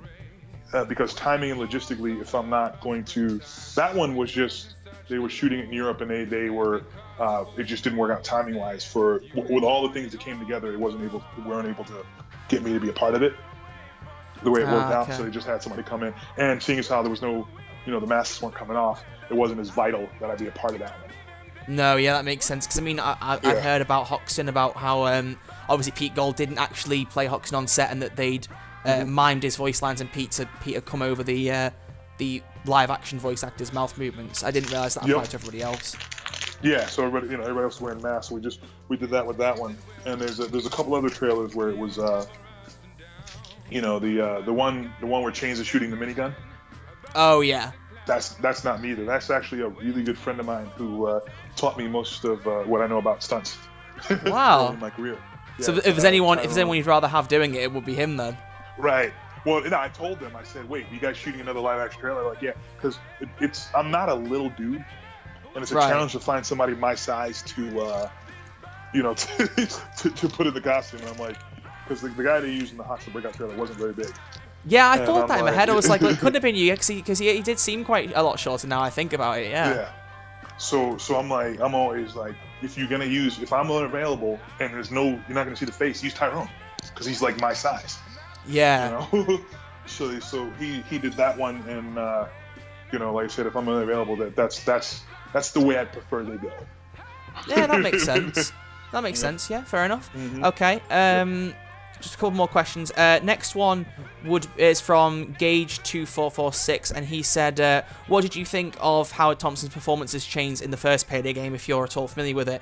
Did he inspire your role much, or... No, right, okay. I have no familiarity with it at all. Okay, yeah, fair enough, because I mean, yeah... research, but when they told me they wanted me to do the voice, they were like, just do you. Yeah, I was going to say, because obviously you got pulled in without knowing about Payday before. Well, I knew there was a game previous, but I hadn't had a chance to play it or anything when I got pulled in to the web series. And then, like shortly after we did the web series, they were like, when the game came up, they were like, just do you, don't try to do that. Yeah, because I've gone back and there doesn't seem to be too much of a similarity between the two of you, really. No. So I just kind of did my own thing, and I didn't really, and that's actually unusual for me, because I usually, if somebody else has performed the character before, I'll go back and see what they did to kind of bridge it a little bit. But since I'd already done it in the web series, and I have no idea that if it was anything similar, I just kind of was like, all right, let me just keep doing the guy from the web series. Yeah, well, I mean, a lot of people love Chains, so it's clearly worked off the way that you've done it the way you have. So. Yep. Yeah, that's fair enough. Yeah. Okay, and one more from someone who's written down, which was from someone called Xenth, who said, if you had to pick between roles, would you rather have a role in GTA 6 or Payday 3? I think I can imagine how you answer this one. I think you already know the answer to that. Yeah, I think we already know the answer.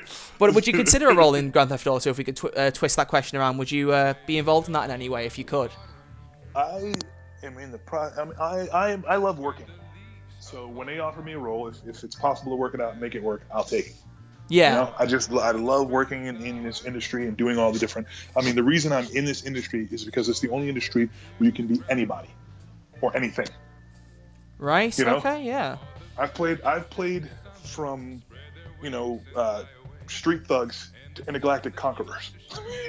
Yeah, that's true. That's a very fair point. I've been able to do, you know, an incredible range of different characters and portray different things. So, you know, I'm down for whatever work. I would, you know, if they were like, oh, we want to do something super similar to change and trying to, you know, like, and I don't know that the company does that. I'm just saying, if someone were to come with me with an attempt to mock what I've done in Payday, unless I thought it was, like parody, like kind of, yeah, not completely Payday, serious. Yeah, I wouldn't do it. That I wouldn't do. No. You know, I have too much love for the game, the fans, and the company to do that. Like you said, yeah, you're pretty much a family, yeah. Yeah. So I'm not, you know, that kind of thing would be out. But if somebody was like, hey, this is something different in a different video game, yeah, I'm not opposed to that. Okay. Yeah. Right. Fab. Unless Payday is opposed to that, in which case we'll discuss what. Exactly. Yeah. Well, I mean, like you said, the way you are, you're a family, and obviously that's the most important part to you when you're playing a character along those lines. And like you said with the Weeknd's music video, it was that you checked up and made sure that, you know, they were okay with it because it was a very similar role.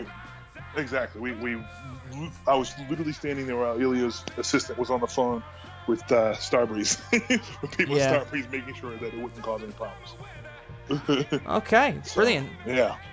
Mm-hmm. Right, okay, so that time has come for everyone who is waiting. I've just put it in the chat to try and get a few preemptive questions, but if anyone has anything you'd like to ask Damion, start putting in the live chat now. I'll do my best to pick up on all of them, but I may not be able to keep up. We'll just see as we come. And also, thank you to Violet. I can pull up the live chat. Oh, you can as well. Okay. Fab. So if I miss something and you see it, you can tell me as well. Just a quick one. Thank you to Vilex for the £2 donation. Very much appreciated. But the first one that we've got from Safe on... Oh, God, here we go. We're going to get some parody ones, apparently. Ask Damion if he prefers himself as the alpha pickle or just someone in a pickle. What am I supposed to... You know what? Wherever I need to be is where I want to be. You can't claim a certain space because you never know what kind of pickle you're in.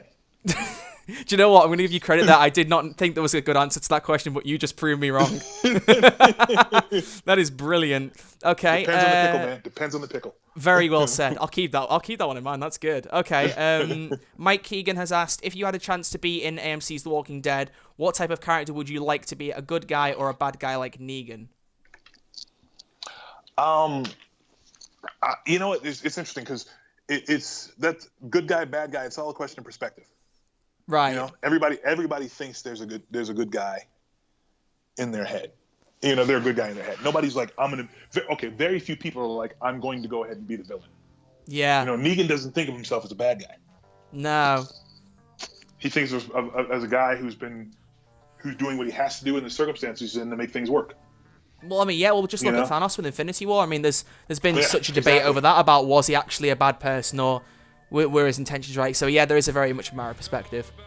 So it's a matter of perspective, and the best characters are the ones where, regardless of what they're doing, they're able to engage you. Yeah, definitely. So it's like, I mean, you know, Negan is so charismatic. He's doing horrible things, yet you still kind of like the guy. Exactly, you know? Exactly. It's like one minute he's beating somebody with a baseball bat, and the next minute he's telling someone he's fed his kid spaghetti. It's like you can't really. Right. It's such a difference. So, whatever it is, I want to play a full character. You know, whereas you get a chance to see. You get a chance to see stuff that, you know, the character that's great, and you get the chance to see some of the poor sides of the character when things aren't going so great. That's brilliant. You know? Yeah, definitely. Yeah. So that would be where I want to go with that. Like, there are a few people asking questions. If I miss any, I do apologise, but Damion and I will try and get through as many as we can. But the next one, I've just lost my place. There it is. Has Overkill or Starbreeze given you any information about No Mercy or any upcoming Heist release? And that's from ASCII36. Not really. I kind of, you know, like I said, it's a small company, so finding out a lot of information about the Heist is it happens on a need to know basis, as it were. Right. it's like actually amusingly enough, some of the heists I've actually found out about because you guys have started tweeting me, and then I've had to send out emails and make phone calls. Really? 'Cause I don't ever know when they're being released.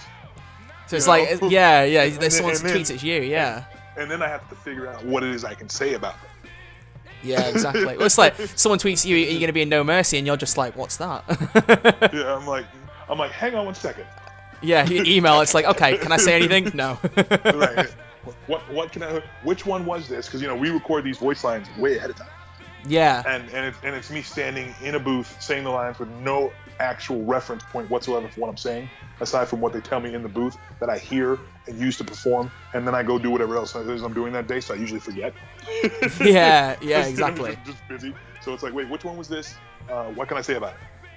Okay. That's that. Yeah. Okay. Fair enough. That's good. Okay. Sonor Chang wants to know who is your favorite character in Payday other than yourself. Locke's growing on me. Okay. Yeah. Locke is a pretty unique one. Yeah. Well, you never know. I mean, I don't know whether he's watching this, but I know he liked a few of the tweets about the interview happening. So if you're out there, Locke, you just got quite a bit of a little plus there from Damion. So yeah. No, fair enough. Yeah, Locke is a more recent favorite. I think he is. He's yeah. Because he's so different to anyone else who's done any roles, and he's been more involved than a lot of at least the contractors have been. Right. Yep. So it's So yeah, I'll go there.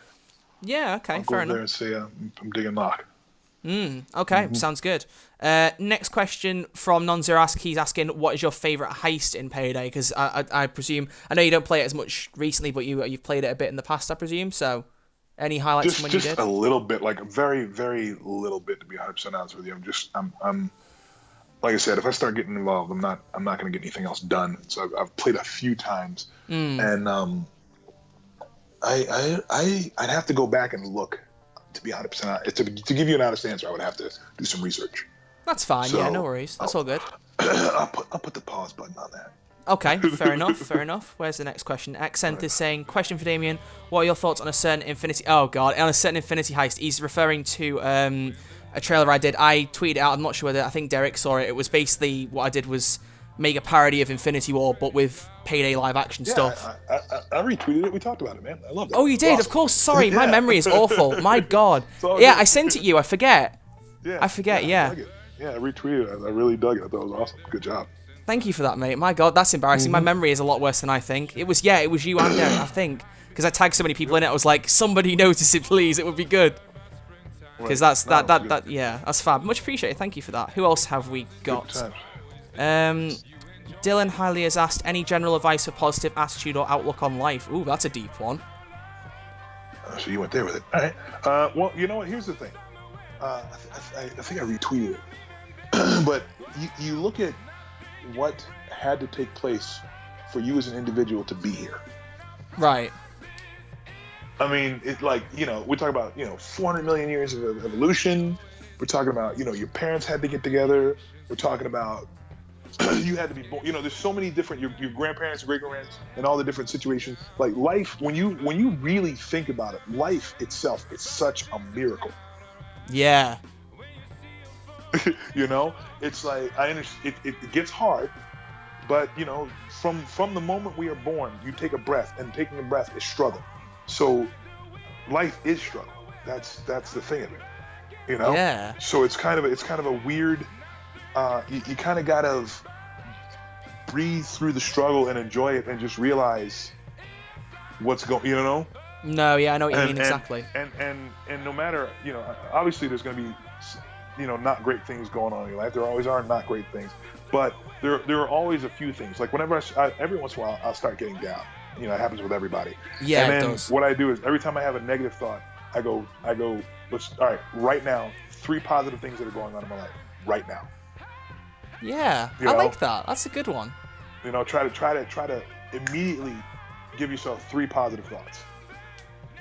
I like that. I'm actually using that myself. That's quite good. Yeah, because when you start to get down, and obviously there's circumstances where, there's chemical imbalances and certain things and events to happen in your life that are incredibly difficult to deal with. So this is not a catch-all or end-all be-all. But if you can just take a moment and say, okay, what are 3 things I'm enjoying that are going on in my life right now? You know? Yeah. And then just kind of keep that going. And then it's, you know, even if you, even if you don't have what you want in life, and even if you know, there's always things you're looking forward to or things you could be looking forward to. You just have to remember that you're not alone. You are alone in your individual struggle, but you are not alone in the fact that you are struggling. Yeah. Everybody is. You know, on some level, at some point, we're all struggling. That's, you know? yeah, that's brilliant. Yeah. You know, yeah, and you know, I've been an outsider my entire life. Like, I've always been different than most of the people I've been around. Right. And you can use that as a strength, or you can use that as a weakness. And I've chosen to use it as a strength. It's like, okay, there aren't going to be people who see what I see, or necessarily. I don't expect people to be how I am, and so I can accept that. And in that, there's a certain power to it, because, like, okay, I am me, and I have to be me, and I don't expect anyone else to be me or try to be me. So I can't expect what I would do, or I would say, or I would want from those who are not me. Well said. Yeah, I like that. That's good. You know, that's good. Like, a lot of our problems come to the fact that we have expectations. Mm. You know what I mean? We put expectations upon others, and sometimes ourselves, that are unrealistic. Yeah. You know, and that could cause a lot of disconnect in your heart and in your mind with what's going on. Mm. So, you know, getting to know yourself better, and getting to know and being honest with yourself about yourself and those you are around makes things a lot easier. Yeah, for sure. That was good. Yeah, that took a turn, but that was good. I like that. I might actually. Well, thank you. I'll keep that one in mind. That's brilliant. If you see any questions in the chat that you want to pick out an answer in between, then feel free to interject and let me know. But we'll. Wait. The other one said why, to which I say, why not? That's a very good question. Yeah, I like that. Yeah. Yeah, that's a very good response. I like it. Yeah. What have we got? Out of every character you've ever played, which was your favourite? From Darvin O'Wolf. Whoa, that's got to be a hard one, surely. There you go. That noise pretty much sums it up.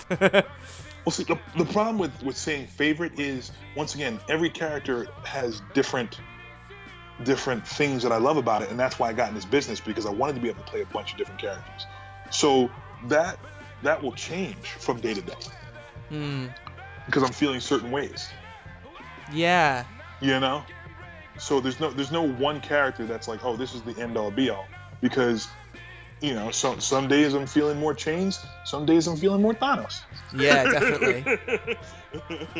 So that's it's a variable, and once again, the reason I got into this business. Okay. So. Yeah, that's good. No, yeah, because that way, if you have different ones at different times, then it helps you keep track of all the different things you've done, rather than just say, oh, I've only the main one I've had has been this person. You can think back and say, I've done this, and I've also had this character and done this role. So that's that's good. That's good. Mm-hmm. Okay, another question I've spotted here from Inspector81 has said, I think Damion was asked about music in the past, and they asked him what music Chains would listen to for a heist, and he replied by saying classical music. So my question would be, which classical composer? Carl Orloff, Carmina Burana. Okay. Admittedly, I don't know him. I know a few classical composers from studying music, but it's that. Oh yeah, that's brilliant. That screams Chains. That does. That screams it. Yeah. I need to get that sampled and just have that as an audio quote now. What else have we got? Dear Mr. Archer, may you please ask Mr. Damion where the taser is? What am I supposed to say? Wait, where is it? Where the taser is? I don't even know. I mean, if I knew where the taser was, it wouldn't be causing as many problems as it is. Fair point. That would be my answer to that one. Yeah. USA High Life asking, how was it recording the Payday Christmas song? Oh, that was a blast. Yeah, that must have been a good time. Wait, which Payday Christmas song? Are you talking about the Broke Dick Piece of Shit Drill? Or are you talking about... Well, he hasn't specified, so we could say all of them, right. And that way we'll cover all the ground. A lot of fun. It's just me in there acting foolish, and it's one of my favorite things to do. Yeah, always have a good time. Yeah. That's brilliant. It's just me and Simon just going nuts. So it's I cannot complain about the Christmas songs. They're just a blast. Yeah. No, that's good. That's good. That's good. Another one from Mike Keegan. He wants to know, do you know if Overkill might bring back the web series? This is something I was going to touch on with a couple or something later on at the end. But he said, if Overkill might bring back the web series for future DLC updates. Also, P.S. Love your work and the things you've done, Damion. So, got a bit of love as well. Thank you. I don't think the web series is coming back. Right. Okay. I think at this point, to be honest, it's been so long since it's happened that if they were going to bring it back, they'd have to do something kind of to revitalize it, because a lot of time's passed, hasn't it? Oh, yeah, it's like I said, I don't think the web series is coming back. So, right. Take from that what you will. I noticed the emphasis there on a particular. Fair enough. Okay, well, we'll leave that at that. What else have we got? Who else has been asking things? You spotted any that you like the look of, or shall I keep looking? How would you get big in the acting career from nothing? Not sure what you're. What is that? Do I have any big roles coming? I have lots of big roles coming. I just either can't tell you about them or haven't got them yet. No, yeah. Yeah, you got to keep those quiet. Until they say you can do it. What else you got here? Did you want to be invited as an actor in John Wick 4? Like I said, if they offer me the work, I'm about it. Yeah, or even John Wick. They're shooting John Wick 3 still at the minute, aren't they? So. I think they're done. They might be in reshoots, but they're done. Oh, right, okay. Right.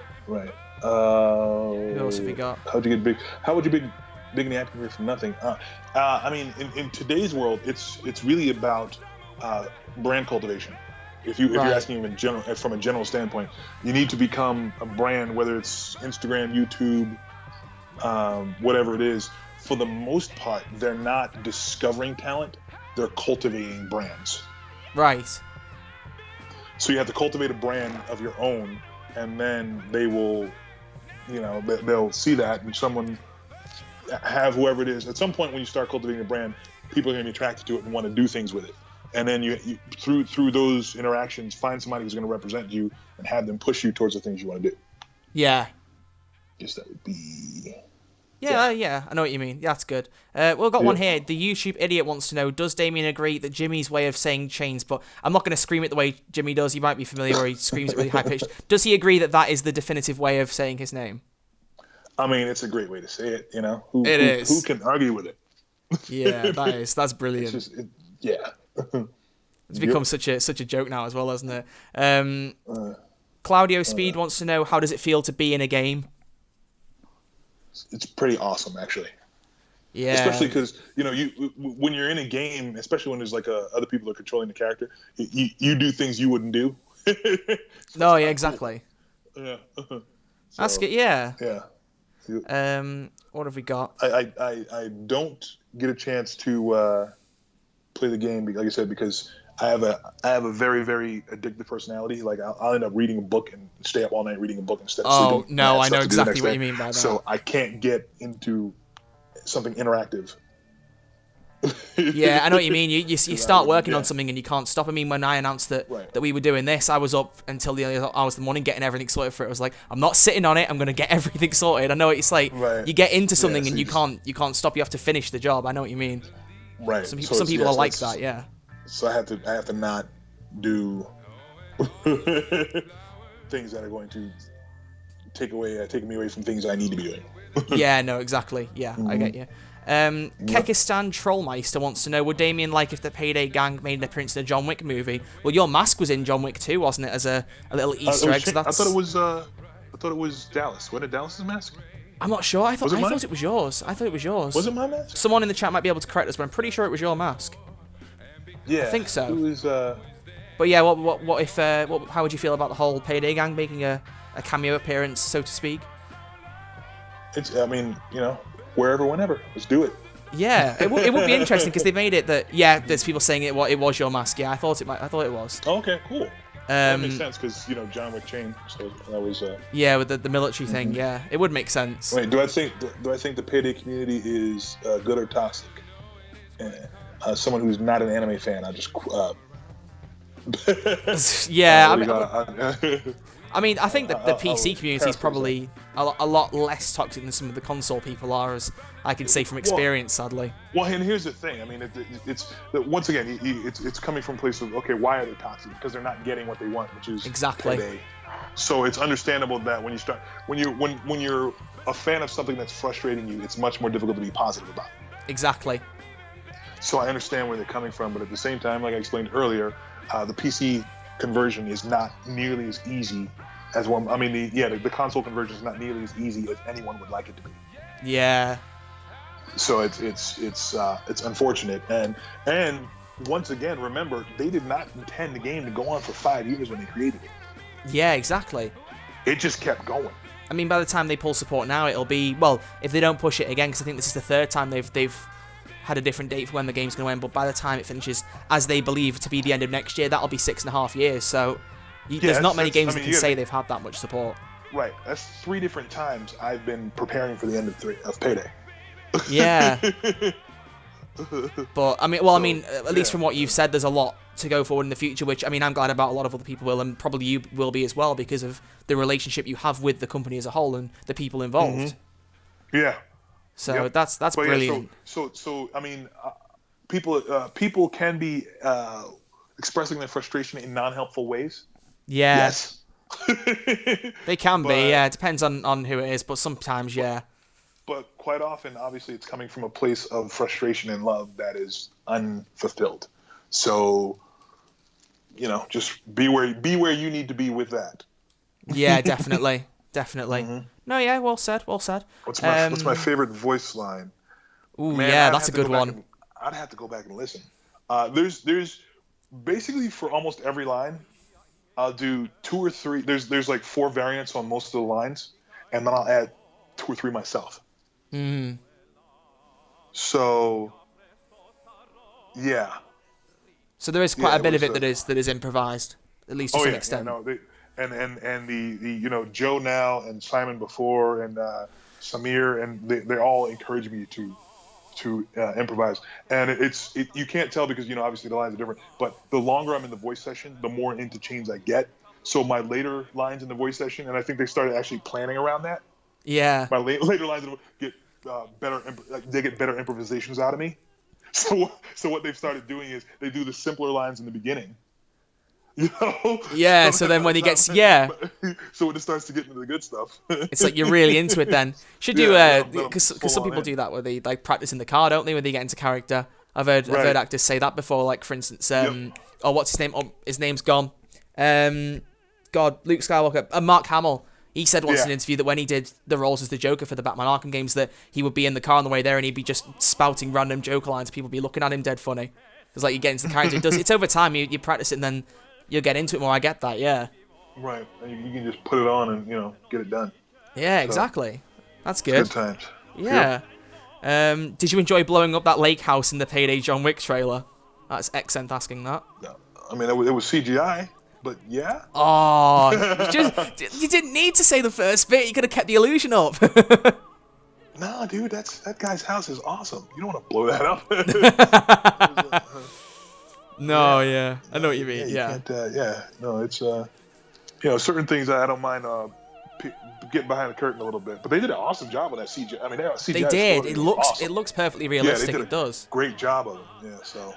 Yeah, that's good. That's good. Yep. The usual idiot. I wonder whether Damion wants a Chains housewarming party. I'd be down for that. That'd be good. Let's do it. Yeah, definitely. Move to another safe house and you could be the front man this time. That'd be good. Yeah, definitely. I like it. Well, if you did that, then I'm gonna make a question out of that. If you did that, then what kind of character would you have as your little butler for your house? The way Hoxton as John Cleese as the butler. Who would you have? Would you have someone that you pick? Well, see, that's funny because it's like, it would be really cool. Jeffrey from Fresh Prince of Bel-Air. That's a good choice. Wants to see if you could think of someone on the spot. Yeah, nice. Yep. Well, who knows? Maybe that. I mean, if anyone from Overkill ever hears what we've been saying here, then you never know. Something could start now. That could be the start of something beautiful. That would be funny. What else have we got here? We got asking about Thanos. We talked about that earlier anime. Right. So if you rewind that. What we said there was covered, so don't worry on that front. What's the birthday thing Nick TB 1999 is asking about? I missed it. Oh, right, yes. I was going to save that for the end, Nick. I wasn't sure because he said he wouldn't be here. He commented and he basically asked if... Hang on, I've got the quote somewhere here. He wants to wonder if you could, in the voice of Chain, say happy birthday, now get on the ground. Right. Yeah, we'll wrap with that. Yeah, sounds good. So stick around to the end, Nick, because I was going to ask you later on so you can prepare. Now I'm giving you some heads up. I was going to say if you had any particular voice lines that you wanted to share with us or something, because that's something I've seen done before. I thought that'd be quite cool, so you could do that as well. Only if you're happy with it. But if you guys have anything you want to hear, let me know. Type it in. Yeah. Like I said, I blast through those. So sounds good. Yes, Well, there are unreleased live action trailers in Inspector 81. I will say that. Yes, there are. Really? Ooh. Now I like this. I like that very much. What I'll just say before we carry on then is if what we'll do is we'll answer a few more questions. Then when we get to the end, I'll just say right. Let's get Damion to do his lines. Then when you guys have lines, you can put those in the chat then, so we don't get confused here between what people are asking for. But that was unexpected. I didn't even notice that question until you answered it, and I was like, oh. Yeah. Because I love the live action trailers. I mean, as I've said to you, the way that the game handles it is brilliant. But for me, this is the final time I'll say something that sounds like a sellout. Don't worry, I'm not as bad as I am. But so one of the other things I like to do with some Payday things is I'll recreate some of the trailers in GTA because they have all their like editing stuff you can do with it now. And in doing so, it kind of gives you a lot more of familiarity with the trailers and how they work. And I just love going through it repeatedly and looking at every fan detail. So whenever there's a live action trailer, I get really excited because I'm thinking, oh, let's see what's going on in this one. So the fact that you've got them hidden that haven't been released, that probably relates to what Eric was tweeting about, I would imagine. I'm not going to ask you if it does because I know the answer we'll get. But yeah. Okay. Fair enough. Have we got anything else? We'll have just a few more questions and then we'll move off. I don't want a cop movie. Yeah. Whatever role was, whatever role I'd be good at. Thanos Wolf. Yeah. There's all kinds of fun, different kinds of cops you can play. Yeah, definitely. Favorite hero, villain, and comic story. That changes. Like I said again, that kind of shifts depending on what my mood is. Yeah. So, right. I mean, we just read. I'm on another show called Alpha Comic Book Club on Project Alpha. We read a graphic novel every week, and we just read Vision by Tom King, and that was amazing. That was a lot of fun and really good. So, would you like the idea of a spin-off Payday game that shows the gang starting out? Yeah. Ooh. Yeah, that'd be interesting. I mean, that could even be something you could do as a show, maybe. Yeah. Rather than a game, that'd also be something cool. Yep. That sounds like fun. Yeah, the way they've done it with Payday, it's really interesting because when the game started out, it was almost as if the heists that you did, they weren't really related to a great story, and as time's gone by, every heist feels like it's connected. And I mean, they did the tutorial heist a few years ago where there was some really good conversation between Bane and Simon Kerr, who voices Dallas. Like, it gave more of an idea of everything starting off. So it's got to that point now where people do want to know a lot about the story as well as actually playing the game. So that's something they could do, yeah. Yeah, there is a story. Yep, there's a story there. So definitely, that would be good. That would be good. And Troy, who's Troy? That's me. Sorry. Yeah.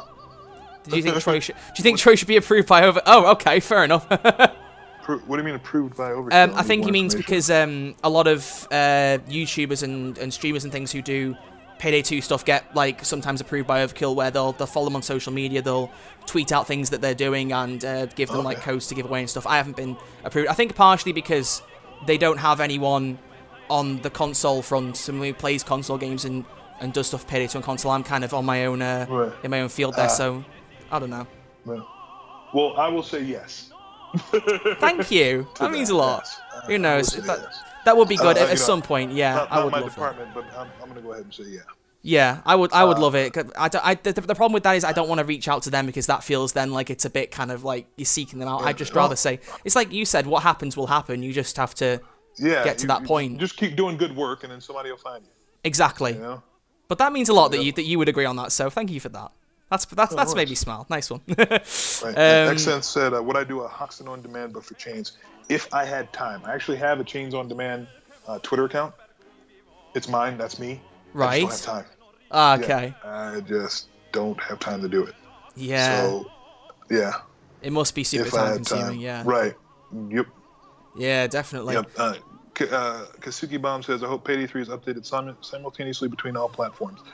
They are very, very concerned about the update speed and how it goes about, and that's something that they're thinking about. I will say that much. Yeah, well, I mean, it's something I've said in the past is that my ideal thing that I'd like to see with Payday 2 is that regardless of how long it takes the final update, if they could release it at the same time on all platforms, even if it's just the last one, it would be a kind of a sign that they've come so far from, I mean, even like the old days on the old consoles where they unfortunately had to pull support, like, they've come so far as it is already, and they've improved how they update people, they keep people in the know, and it's good, so... Yeah, when I tell you these guys are doing the best they can, you know, they live, breathe, and just are Payday every day. Yeah, you know? Definitely. So anything that's not happening is not for lack of trying. Yeah, for sure. Yeah. Okay. So, yep. Right. Yep. We'll just take a couple more questions, yes, I think. Hart, so who have we got? You can get a shout out, Liam Hart. Oh, there you go. Liam Hart. There you go. That is brilliant. Nice. You get a little surprise one there. Do I ship Wolf and Sydney? Yeah, do it. It's fantastic. I know someone underneath this put Bonnie and Sydney. That was something people were saying to me a lot because I did a couple of Sims 4 live streams where I had the Payday gang in there, and a lot of people wanted Bonnie and Sydney to be a couple. I refused. We got Wolf and Sydney to get married, and then we ended up with Bonnie and John Wick together, and that was as far as we got. Nice. What else have we got? We'll take say another 3 or 4 more questions, then we'll do the voice lines. Wait. Are you against people cheating on Payday? Cheating? How so? Yeah, like... Well, no, you know, sometimes you're in a Payday mood, sometimes you're in a Halo mood, man. Go do your thing. I relate to that way too much. I relate to that far too much. Yeah. You don't need to... there are so many fandoms and so many names, and as people, we have so many different interests. You know? Go on, do your definitely. thing. Yeah. Just don't come back. Yeah, that's just like with me. I play Payday every day, but with the way they update it, it's like I'll play for ages when they release something, and then they leave it a bit, so I have to kind of like, my interest weans a bit, but I still have to come in to record gameplay for videos and stuff, so I'm always dipping my toes in, but it's like, you could never really play just one game on its own forever. Mm-hmm. It's probably a bit too much to ask. Yeah. AIG asked, would I play Superman in the DC EU? Now see, that's a complicated question, because on the one hand, I'm in a position in my career where I can be turning down roles. Yeah. On the other hand, from a fanboy's perspective, I would prefer it. First of all, I think it's not. Let's see. The problem is they're trying to put together something in the DCU which is going to be an approximation of what we've been reading for all these years. Yeah. So in that, I would like to see Superman as I've seen him for all these years. You know, a positive, uplifted, you know, and part of the thing about Superman is if you're going to make a Superman black, I don't want them to do it. I honestly do not want them to do it, because if you're going to make Superman black, he's got a completely different perspective on the world. Yeah. You know, he's not going to be the same as Clark Kent, who grew up in in Kansas, yada yada. Even if he did, because there's a difference in being other because you're an alien. There's a difference between other because you're an alien and you're looked at differently in the country that you live in. Yeah, for sure. In general. Yeah. So, and not only that, but the effect upon the world that a black super... I actually have a series idea based off of that whole idea of what would happen if Superman was black. Really? That would be an interesting one to explore. Well, because you have to think, it's going to change... It's going to change the perception of the culture. It's going to open up a lot about history, because once that happens, people are going to really start looking at history, and a lot of history that has been lost is going to come out. You know, it's going to... I mean, if the most powerful being that walked this planet was a black man, it would change a lot of things. It would change a lot of things. That's well said. Okay. So you can't just make him black and then keep moving. It has to be... a lot would have to change to respect that. Yeah, right. For sure. Definitely. And if you're not gonna get involved in what that changes, why bother? Yeah. And it'd have to be something. Yeah, they'd have to do it right, because obviously there aren't a great deal of mainline ones. I mean, you've seen what happened with Black Panther. That blew up because it's like it did so well. I mean, I haven't even seen it, which is such a shame, because I need to I need to get at it, and I need to watch it. I think everything comes onto Netflix in the UK a few months later. Unfortunately, I don't think it's on there for me at the moment. But I can't wait to see that. There's so much nuance in that film that speaks to the experience of Americans, of Black Americans that that's presented in an incredibly understandable way. Yeah. So, yeah. No, yeah, definitely. And no, the Black superhero Superman thing isn't like a female Doctor Who scenario. That's a different thing because within the Time Lords, they transform bodies all the time. Yeah. You know what I mean? So it's a very different animal. The female Doctor Who. I mean, it was suggested that he was possibly female before we saw Doctor Who. Yeah, it has been a few times they've said that. Mm-hmm. And there's definitely been female Time Lords, and it's definitely known that Time Lords can be either obviously with the Master becoming the Mistress. Yeah. So it's a very, very different animal, as it were. Yeah. You think it's going to be? Are you a personal fan of Doctor Who much, or? Oh yeah. No, yeah, just from saying about Missy, I was like, yeah, definitely. Yeah, it's good. I'm about that life. Yeah, I'm brilliant. I was looking glad to forward hear. it. Yeah, it'll be good. I think it'll be good. I'm looking forward to it. But Tom Baker is my doctor. Okay. I haven't seen a lot of the classic Doctor Who. I've only been following since New Who. My parents used to watch it. Okay. Yeah. So. Yep. Yeah. So for me, my era was more David Tennant, Matt Smith. I love both of those, and they were both brilliant. Oh no, they were a lot of fun, and that revitalized it. But I vaguely remember seeing Tom Baker when I was very little. Yeah. So yeah, he's that's fab. Okay, couple more. Let's just see who have we got. 5-7. If you could be in any game show or movie, what would it be? I'm writing the movie I want to be in. Okay. No, yeah, that's a perfect answer. Yeah, definitely. Just a couple more. What else have we got? What's your thoughts on the Payday dating game? Oh, have you seen that? No, I haven't at all. Oh, no, send me a link. It's been a while since I've seen the video of that, but I'm pretty sure it was trying to get Hoxton and Chains to be a couple, from what I remember. I seem to think so, and it was really goofy. Right. I think there's some videos on YouTube. If I can get you a link right now, I'll send it to you while we're talking, rather than remember later. I think was it General Badass that did a video on it. I think might be able to. I think it was called Payday the Date. Yeah, here it is. Yeah, I'll send it your way. Send that over. You. Definitely. Okay. Can you see any of the questions? Yeah, that's why Inspector 81. That's why I love Tom Baker, because of my parents. Yeah, there you go. Okay, and there you go. Link sent. So you can do your research and give your thoughts on that another point. Right, will do. Fab. Okay. Okay, we'll just take 2 more questions then. So who have we got? Right. Do you have any funny blooper stories from the web series or filming sets? That's a good one. I like that. Yes, and I wish I could remember them right now. Oh. Sometimes I'll just be like super mealy mouth. Yeah. Like, I'll be saying a line and it just won't come out. And me and Eric, we are messing with each other constantly. Yeah, I can imagine, because of how well you two know each other. Yeah. Yeah, so we're always messing with each other. So it's a pretty fun set. And yeah. When I'm on a set, I'm usually messing with the crew the entire time. Yeah, like definitely. Just so like there's. I don't know. We'd have to see Emil and Michael. I'm sure they have some really good behind-the-scenes bloopers and stuff like that. So. Oh, well, Overkill did one thing before of outtakes with like their update videos. If they could release something to do with live action, that I'm sure a lot of people would love that. That'd be something that would be good to see. Yeah. Yeah. Yep. Okay. Right. Do you wanna have the last say of the final question? Any that you like the look of? I didn't really catch anything. You guys can all tweet me. Yeah, I was about to say. Obviously, if your question isn't answered. And I will, whenever I can get to them. I'm gonna run and do a few things after this, but yeah, you can tweet me whatever question you have, and I will try to get to them, or DM me. My DMs are open. And Sounds good. To get, definitely. Try to get them together. Okay. Yep. What have we got? Cool. So somebody needed a birthday shout out? Oh yes, indeed. So that was to Nick TB 1999. He wanted you to say happy birthday. Now get on the ground. All right. Let's see. Now I gotta remember chains. Okay, let me just say, if anyone has any voice lines you want Damion to say as well, start sending them. So we got those as well. So wait, who am I saying happy birthday to? Let's just say Nick rather than the whole username. Yeah, I was gonna say the whole username. It's yeah. Happy birthday, Nick. Now get on the ground.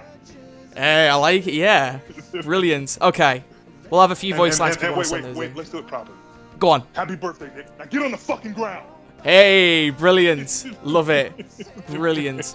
Oh, here we go. I'm in a bit of a pickle here. You gotta have that. Right. That's one? No? Okay. Does he want me to say that, or is he saying that? I think he wants you to say it. Right. I'm in a bit of a pickle here. Fab. And eat that dirt deuce. Oh, got off that. Eat that dirt deuce. Oh, it's brilliant. It's brilliant. What else we got? And of course, I saw that one. Say hello to my little friend. That is brilliant. That is brilliant. Oh, Nick's dead happy that you noticed him now. Yeah, happy birthday, Nick. Hope you've had a good day, mate. Hope this was a good little treat for you. Oh, is his actual birthday? Wow. Happy birthday, yeah. Guys, the thermal drill, go get it. Oh, go on. Can we do the Bane line? Yeah. All right, guys, the thermal drill, go get it. Oh, that's brilliant. That's brilliant. Come on, have you got a couple more? Then, oh, I need a Dallas bag. Go on, then. I need a Dallas bag. I need a Dallas bag. I need a Dallas bag. That's brilliant. That is brilliant. Any more? Wait, that's the wrong ingredient. Wait, that's the wrong ingredient. Oh, that's brilliant. You need some. They should have those lines actually in the game. I don't know whether do the Heisters actually say that much. I don't think they do. We're doing. You haven't heard all the lines that I've done, just so you know. Yeah, you said you had some that were in the background because that's the thing. I've thought that a bit with Cook-Off. They should have that in so you can hear people, because normally it's like you put the ingredient in, the only real reason you know it's wrong is all of a sudden you just hear like a hissing. It's like, oh dear. but that's also fun too.